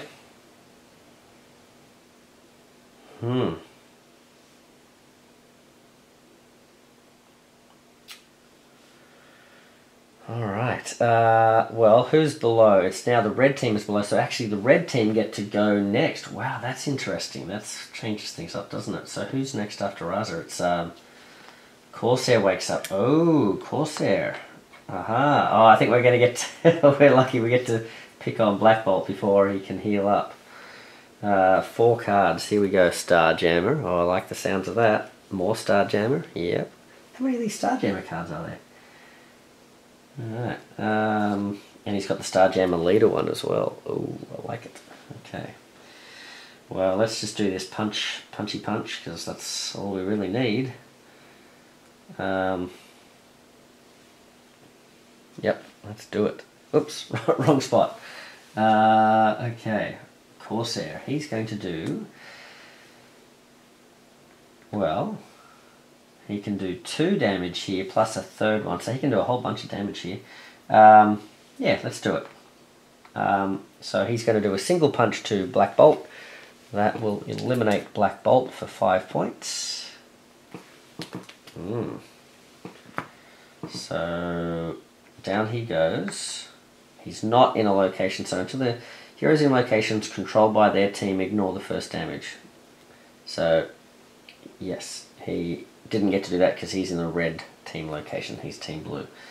Okay, so that's 1 damage plus, now we've got a punch and a wild. I'm going to use those 2 punches, as 2 punches to do 2 more points, so that's going to be a total of 7. So 1, 2, 3, 4, 5, 6, oh, 7, is that right? 1, 2, and then 1, 2, 3, 4, 5, yeah. So we're on 20 points, so we've actually gone past 2 of these, so we get to do the action twice. Now, I'm not going to use this effect because there's no villains there, so we do this twice. So we get a single up here, we get a single civilian over here, that's full up now. We get 2 down here, a civilian and a thug. And we get a civilian here. Alright.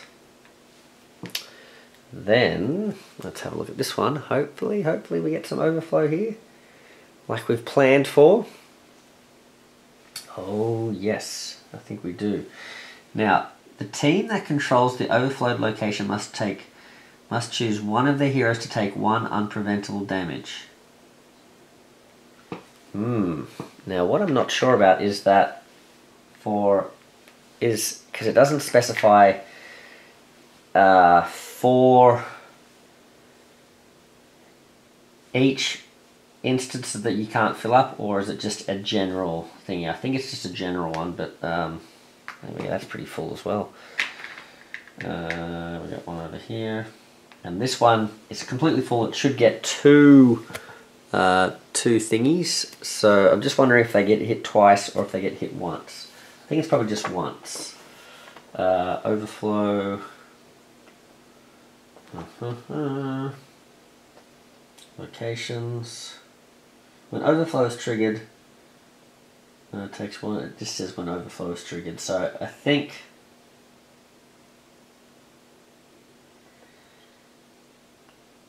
yeah, I'm not sure what the like overflow triggering. Is it supposed to trigger for each instance, or is it just in that dropping of tokens that's overflow? I don't really know. I'm going to say, to be fair to, again, I'm the most fair man in Australia, I'm going to say that they only take 1 hit. So who is that one person?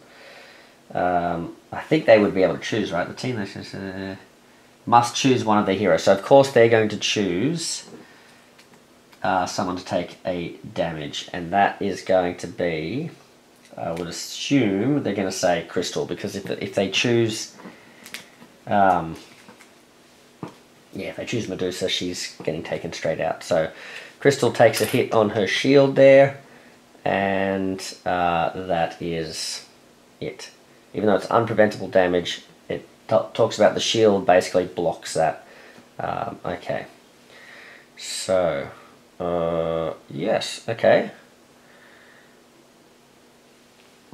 Yep, so now it is the next turn. So who comes after Crystal? It is Black Bolt.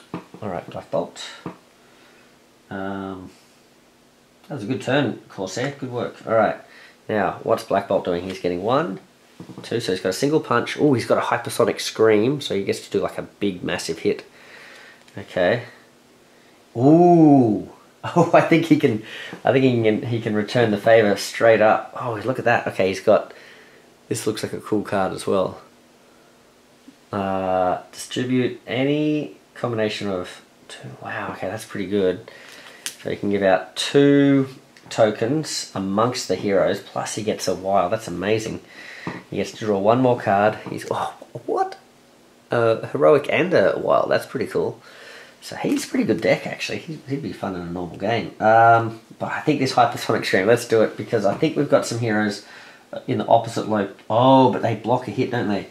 Until the next event, heroes in locations controlled by their team ignore the first damage they would take during villain turns. Oh.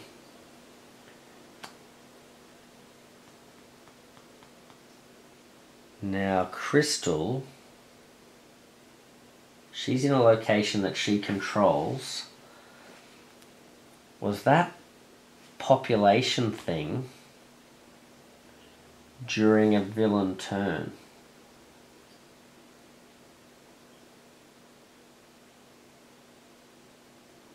Let's have a look. What does this say here? Where's this Clash of Heroes? Talk about population.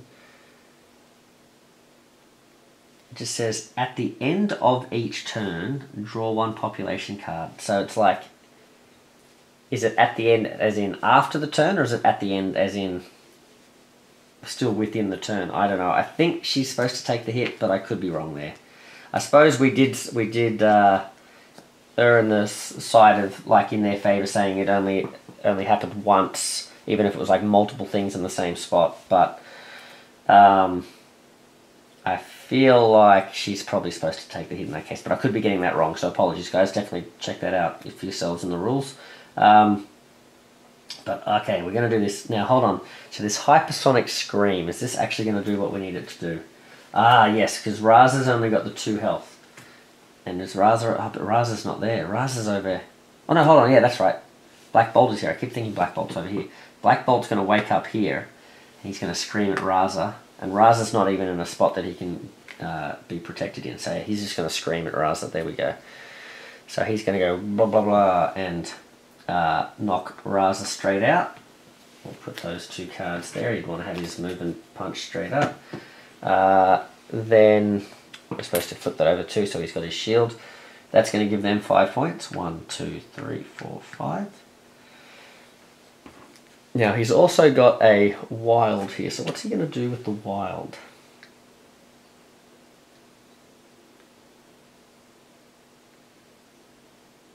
Is he going to run away?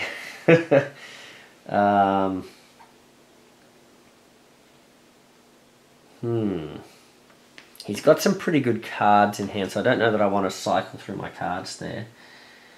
Maybe if I head this way, then I can be teaming up with Crystal, so if they come and attack us, we can attack straight back.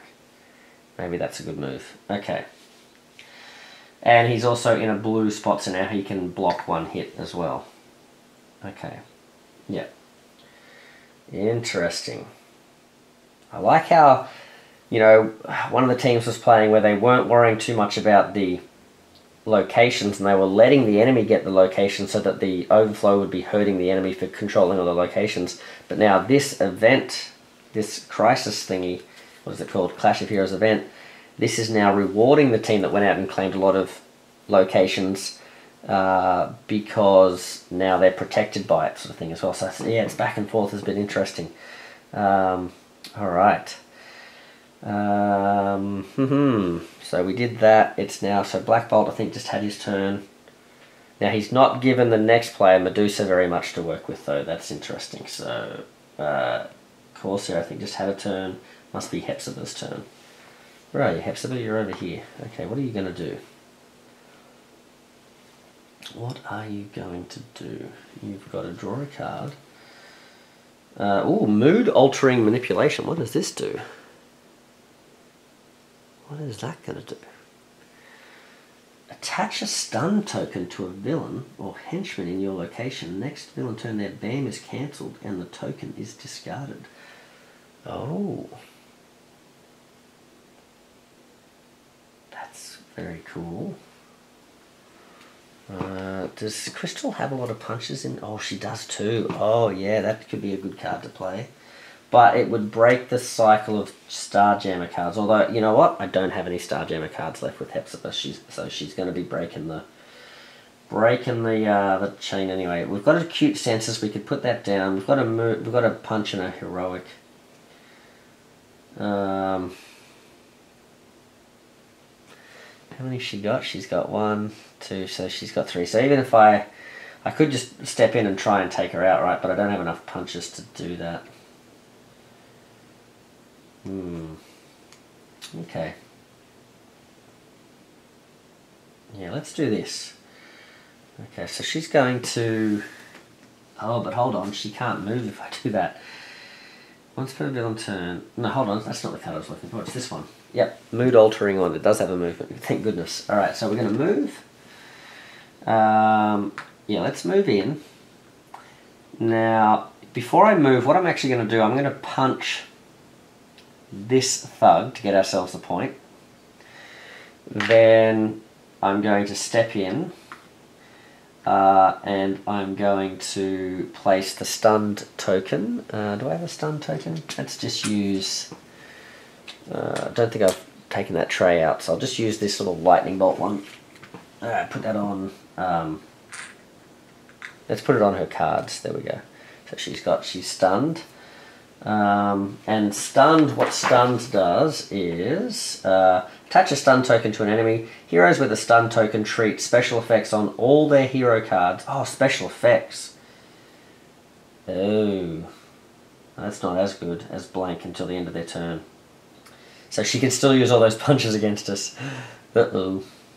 Yeah, it's alright. Okay, not as good as I thought that was going to be. Alright, I thought I was going to block all her punches and stuff. Okay. It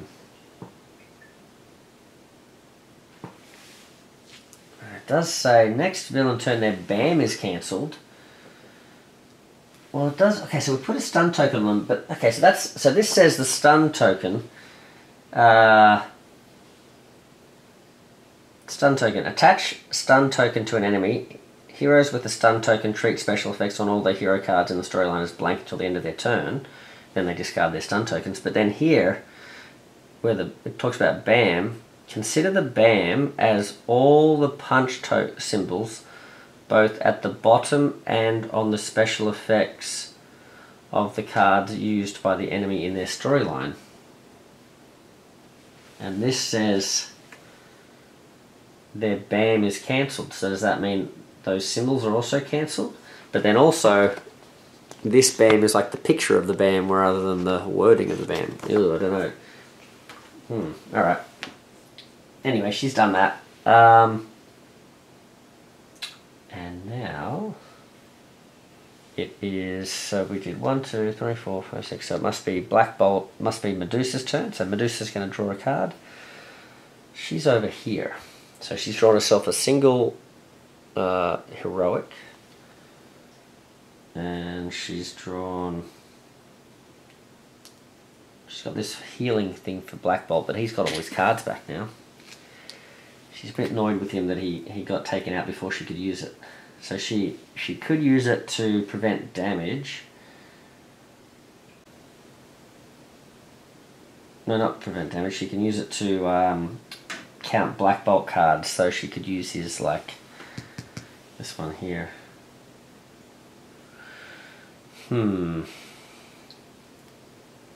She could use that Terrigen Mist over there. He's given her nothing as well. Well, what she really needs to do is clear some of those things so they don't overflow, right? So, yeah, she's going to play the heroic card down. She's going to, yeah, she's just going to rescue one. Well, let's flip this and see what. Oh no, it's a nothing. All right, that's no good. So she's going to rescue one civilian. And, oh, this could be dangerous for her, actually, because she's staying where she is. Rescuing one civilian, she gets a point for that. Okay, blue point. Then she's going to, she has to flip these too, doesn't she? Okay. Maybe she'll get to draw a card instead of taking a hit. That'd be good. Okay. Here we go. Oh, no, they seem to love, always, these are weighted or something. She's got 3 thugs and 1 civilian. Some people never change. Alright, so I think that takes her out. It does too. She just took herself out. Okay, now I'm not 100% sure of the rules on this, but I'm pretty sure that's going to count as a damage. So I think the red team score off that.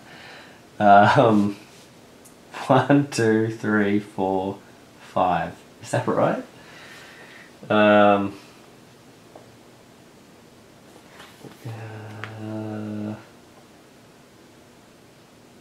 So what does it say here with the points? Rewards. KO an enemy. I don't know. Did we KO an enemy or did the board KO an enemy?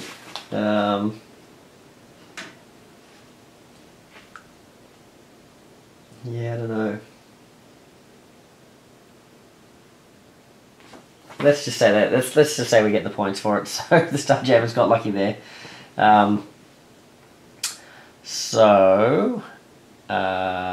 That is going to mean at the end of her turn, we flip one of these again too. Alright, so what have we got? That is... these Tarnaxians are really just beating up everyone. So there's supposed to be another thug here. So, yep. And we get another civilian over here. Okay. Oh, now we're getting dangerous for the red crew. And we get another, oh, we got an overflow here, which means someone is taking a hit. And it's going to have to be Crystal or Black Bolt. So I guess Black Bolt takes the hit because he can, he's got the shield, so he can, yeah, he'll take it. Okay, there we go. Alright, so coming around, who's next? It is, well, let's see who's behind. It's actually going to be the Black Bolt team is going to go next. So Black Bolt, Medusa, Crystal. So Crystal's turn. So Crystal has this stunned token, which means she can't use the effects on her cards. So we won't use the Aerokinesis. Where is she? She wakes up. Well, she doesn't even need to wake up. She was just there, wasn't she? Oh, well, she's just going to definitely attack Hepzibah here, I think. Yeah, why not? Alright, she's just going to do... I think she's just going to do 2 punches. Yeah. Alright. Now, that is 2 punches. She can also rescue a civilian, so that's 1. She is going to do 2 punches. The only one she can attack is Hepzibah. Now Hepzibah has full 3 health, but she's got a shield, so she takes a hit on one of the shields, and then she loses 1 card. Let's lose the... let's lose these acute senses, maybe. Maybe they're pretty good. I don't know. Alright, we'll lose those. Alright, I want to be able to use these punches and things. Alright, so... Well, that movement could get us to where we need to be to do the punches, but yeah, we'll lose it. Okay, so that's 2 there. Not quite enough, or 1 hit, but yeah. Not quite enough to do any more damage there, but they've got the point from the civilian. And then... what are they going to do? Anything else? That's it, I think. So that hasn't got them past any thresholds. Not going to use that, so I think she's had her turn. She's done. Now, that means we're up to Raza. Raza is going to wake up. He's got his shield back. 1, 2, 3, 4. Okay. 2. Okay, so... What's he got? Oh, he's got some cool cards here. He's got his Starjammer card. Unfortunately, the previous card wasn't a Starjammer one, though. He's got a Starjammer Swordsman, so this might be the time to use this. Okay. He's got, oh, Expert Marksman. That could be handy as well. What's he been given a movement? He's got 2 of these Expert Marksmen as well. So he could... Oh. Now, here's the thing. So he could use Expert Marksman to, like, step in with the movement and then take a shot and do a damage to one of these 2 because they're both got their shields down. But they're both pretty full on health, and that's just going to be 1 hit. What he could do, and in fact it wouldn't be anything because they're protected by that event. Did we play the event? I'm just thinking I might be 1 event short. Let's have a look. We played 1 event, 2 events, 3 events. This should be a 4th event. And I don't think I did. I think I just got caught up with these, and I don't think I played 4 events. Yeah, I think we're supposed to have played another event before Crystal had her turn, or maybe even 1, 2, 3, 4. Yeah, before Crystal had her turn, I think. Yeah. Alright, so let's do that. Sorry, guys. Let's have a look. It is... Superhuman ban. Until the next event, special effects on all hero cards are treated as blank. Oh. Oh no. Alright, well that was a good thing she played that. Okay, but that's going to have to change Raza's plans, isn't it? Okay. Alright, good thing we caught it. And that does mean she could have used some of these other things, but that's all right. I think that was a good card to play anyway. And considering we got this, that's fine. Okay, so... Well, that changes things up, doesn't it? Alright, what's old Raza going to do now? Oh, all of them are special effect cards too. Oh, bummer. Because this would have been a great time to use the swordsman one, because I could have stepped in and taken these guys both out. Or, yeah. And the Starjammer one, I mean, I could play that to get a Starjammer back in the field, or I could play, say, an expert marksman, since it's probably the less, like, I'm losing out on a lot of stuff there from the other stuff, aren't I? Oh, I've only got a movement there too. Oh, that's really bad. This has really messed up the Starjammers. Holy moly. And they're all going to be like this. Oh, you know what? In that case, I don't want to be playing anything with Starjammer on it, because none of them are going to get to use that stuff. So I'm just going to use this expert marksman and have a pretty terrible turn. Ugh, that's really hurt them. Alright. Well, in the interest of just trying to keep ahead with points, I think I'm going to... Discard one action token. He doesn't have any action tokens. I don't want to sit here and get hurt, so I might risk... No, you know what? Let's leave that there. I'm going to move over here, rescue this guy,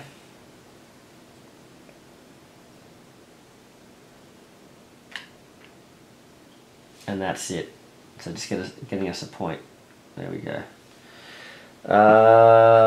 In that case, it's now 2, 4, 6, 8.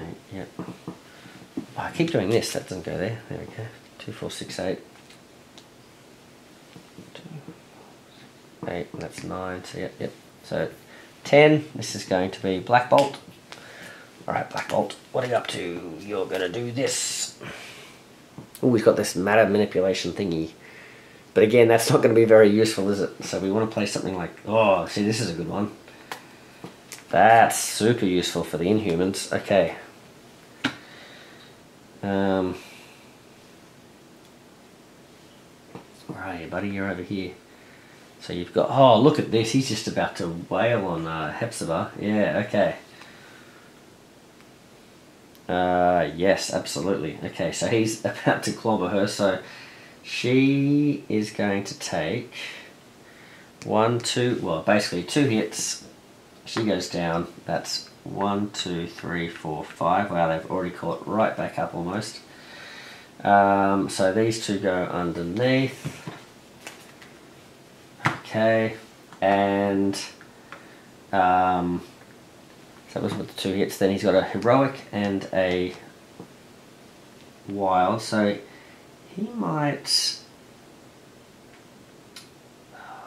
Yeah, let's take out both of these. So he rescues and punches. That's going to give them 1, 2 points. Okay. Then it's Corsair's turn. Alright, Corsair. You got to draw a card. Can't use his Starjammer stuff, so he's going to... Ugh.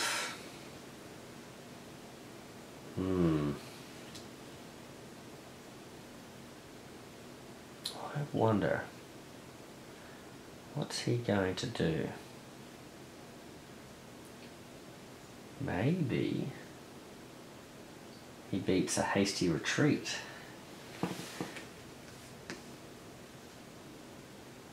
Maybe he plays that, rescues these two to make this less of a threat. Okay, that gets them 2 points. 1, 2.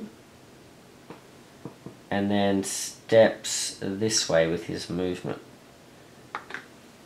And now he can draw some new cards. Interesting. Yeah, let's do it. He can draw 2 cards. So he's drawn those two, which aren't actually that great.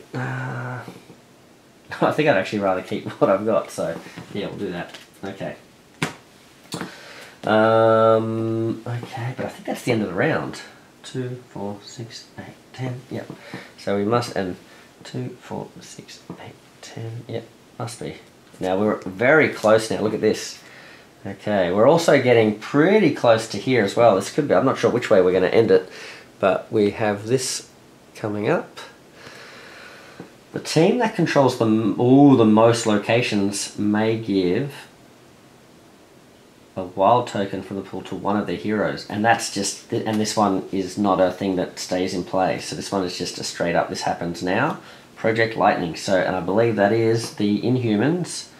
Alright, they get rewarded, so there you go.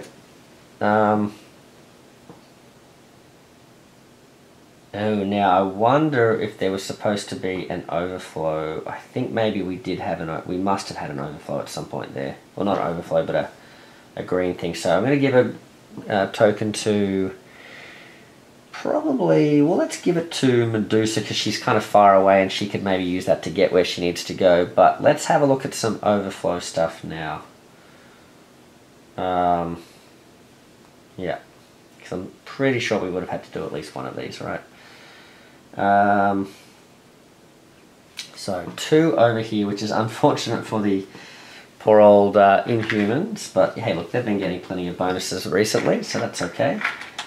Now, I think this would have been, I think we rescued 2 things here, didn't we? So this would have just been okay. That would have been almost overflowing, and then there's one more here as well, which means, okay, so the Inhumans are going to take 2 hits here.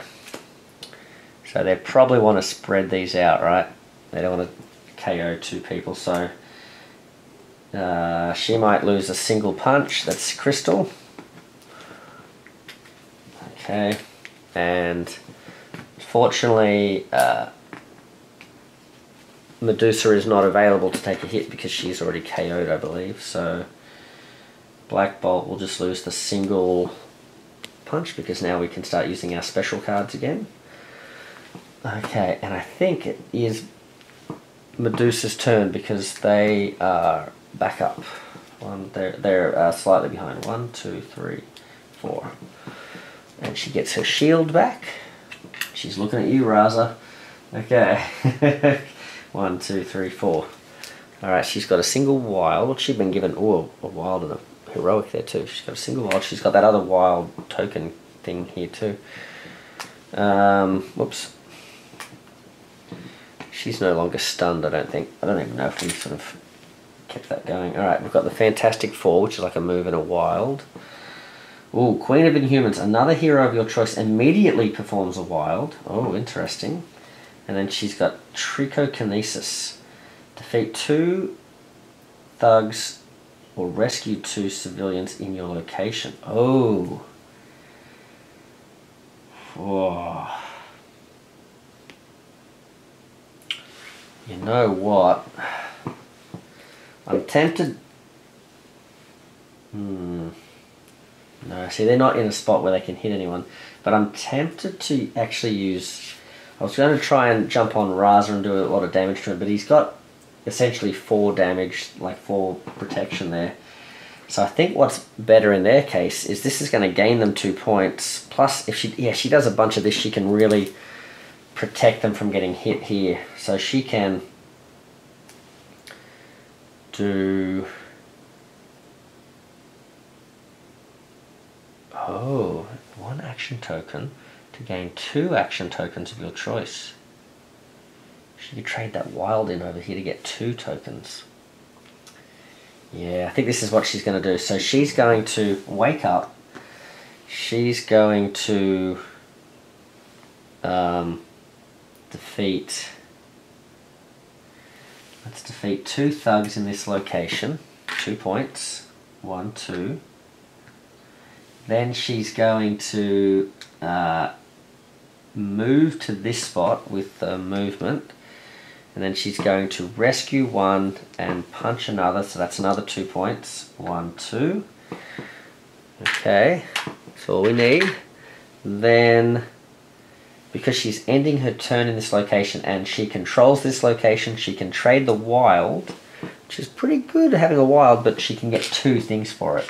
So I might take a punch and a... Oh, you know what, having an extra, if I could get like 5 points out of her, one of her turns, are we going to get another one of her turns? I think so. Yeah, surely. Let's take 2 punches and she can maybe really do some damage with that. Okay, yep, that's what she's doing. She's going to bring it home. Alright. There we go. Turning a wild into 2 punches. Not bad, not bad. Alright, so she's had a turn. Now it is Hepzibah's turn. Alright, 1, 2, 3, 4. She wakes up. Shield at the ready. Okay. Alright. Starjammer Acrobat. What's that do? There's a whole bunch of cool stuff. Oh, she's got a marksman card just like Raza does. So that's this turn you may treat movement as... Oh, treat movements as wilds. Oh my goodness, that's amazing. She's got this one. It's pretty good as well. Not bad. Then she's got this one. That's not bad. And she's got this one. Not bad as well. Now here's the thing. I could use this, which would be great. But then Raza... Oh, you know what? Before I do any of that, hold on. At the end of this turn, we went past this 30, didn't we? So we actually have to do this first. All right. So we've got one movement. Oh, sorry, one civilian up here. We have a civilian and a thug. Very close. And we have we have a thug over here, but we have 1 more damage on a. We have 1 more damage on a member of the blue team. So, what are we looking at here, blue team? Well, you know what? Let's do it to Medusa can take a hit. That way she's, yeah, protecting the other 2. Okay. Alright. Oh, okay. Hepzibah. So this would be great. I'm going to get a lot of punches out of this, but...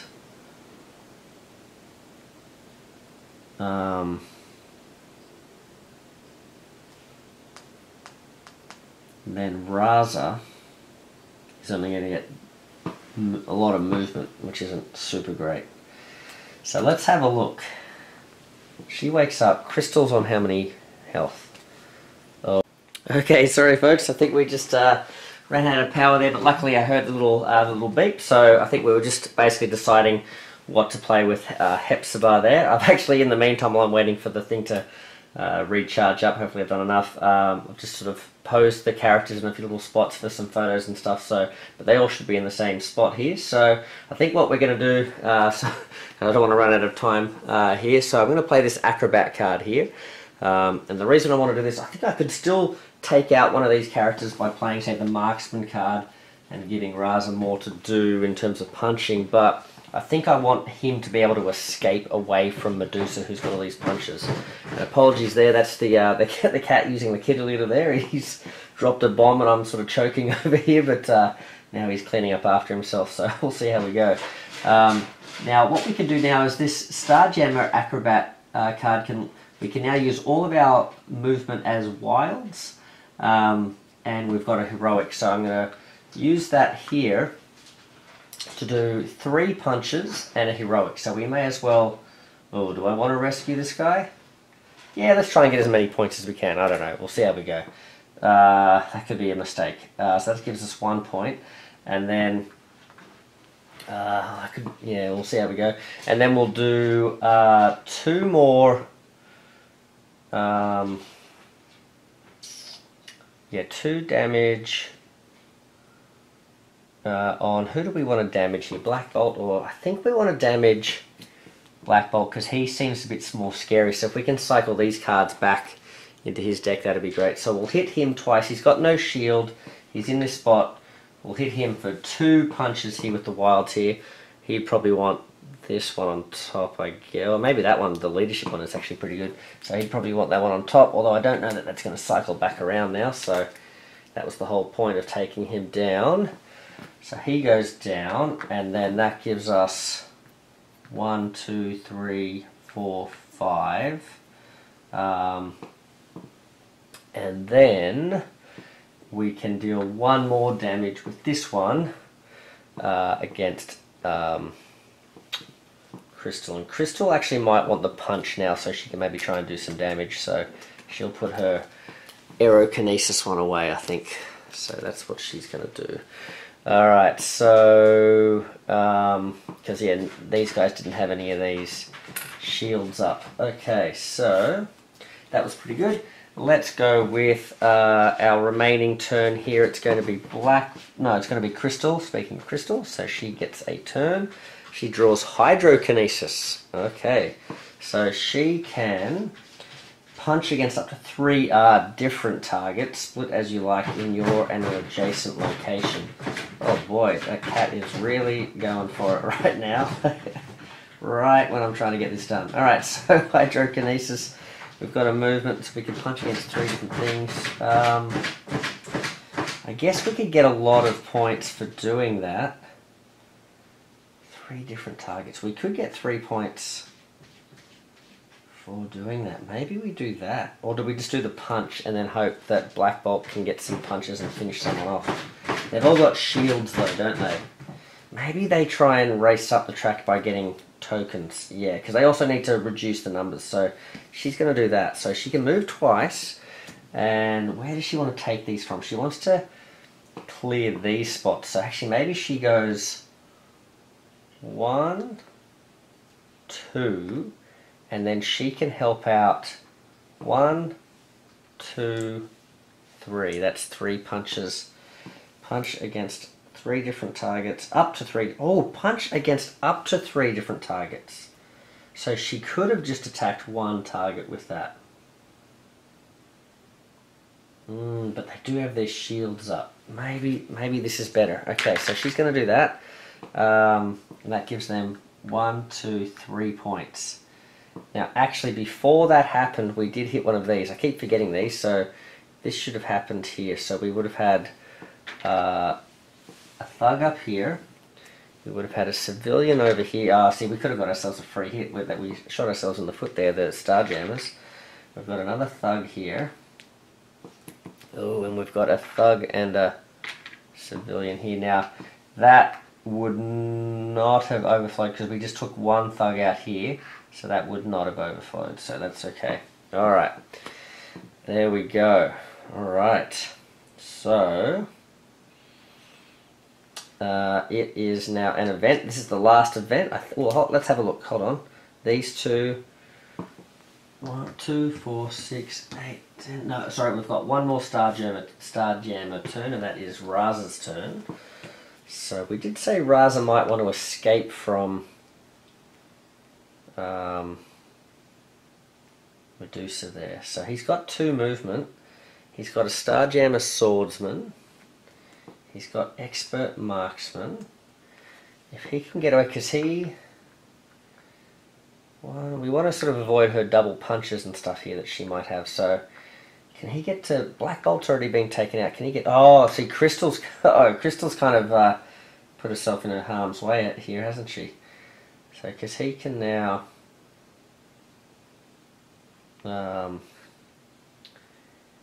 can he do? Starjammer Swordsman. He can punch. How many health has she got? She's only got the 1. Oh, yeah, okay.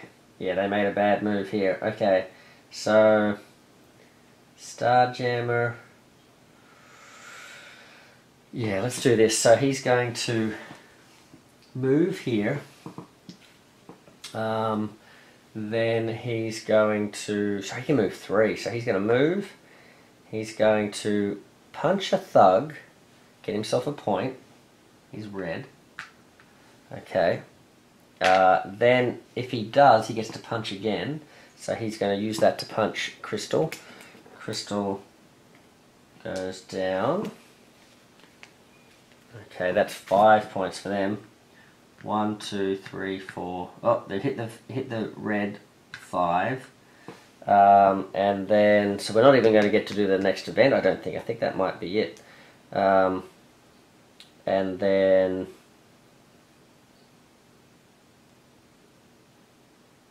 he can move again, I guess, if he wants to. He's moved one, he can move twice. What effect does he want to get? Could he harm anyone else? I don't think he can really, unless he can land on a spot that does like 3 damage. I don't see he can do much. So he's just going to run over and team up with Hepzibah over here. And I think that ends it. So let's have a look here. So check for initiative. Yeah. Feel the top card of the event deck. But I think there's a thing here that says it ends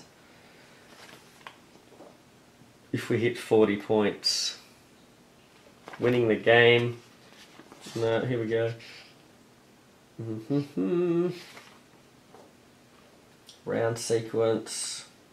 The game continues to be played in rounds when the 5th and last event is dealt. Oh, the 5th and last event is dealt. Oh, so we had 6. Hold on a second. We've played how many events? 1, 2, 3, 4, 5. Oh, and you get 6 cards. So maybe that whole thing about having 8 cards in the DC version, like, yeah, you just, like, there's always even in this game, there's like an extra one, but you just get more variety in the DC version. But alternatively, if a team's tracker reaches or surpasses 40, the game ends at the end of that round. Yeah, so that's why there's this extra space. So if that had happened earlier on, and then the Inhumans team would have had a little bit of time to sort of try and catch up as well, but it hasn't turned out that way. So, well, there you go. It looks like the Starjammers have come out on top. Would have been interesting to see. I don't know if the Inhumans played the right stuff at the end there, because if we had an extra round, well, it doesn't look like they would have had an extra round anyway. We played the 5th, hadn't we? So, well, either way, yeah, that would have ended it sort of for us. But yeah, well, we were sort of playing for an extra round to try and maybe set something up with her to get a big leapfrog of points, but just didn't quite work out that way. So, well, there you go. Hope you guys enjoyed that. We'll see you back for the next one. Plenty of homebrew stuff and stuff down the track. But yeah, I think I want to show off some stuff on Secret Invasion. We'll probably maybe have a look at like a villain or something from the Inhumans, and then we might get stuck into some of the promo stuff. Although we do have to look at that multiverse box as well. But yeah, I would like to look at some of those guys like US Agent and stuff like that as well. So I hope you guys enjoyed that. I better get out of here before the battery runs out. So Meeple Monkey out. See ya.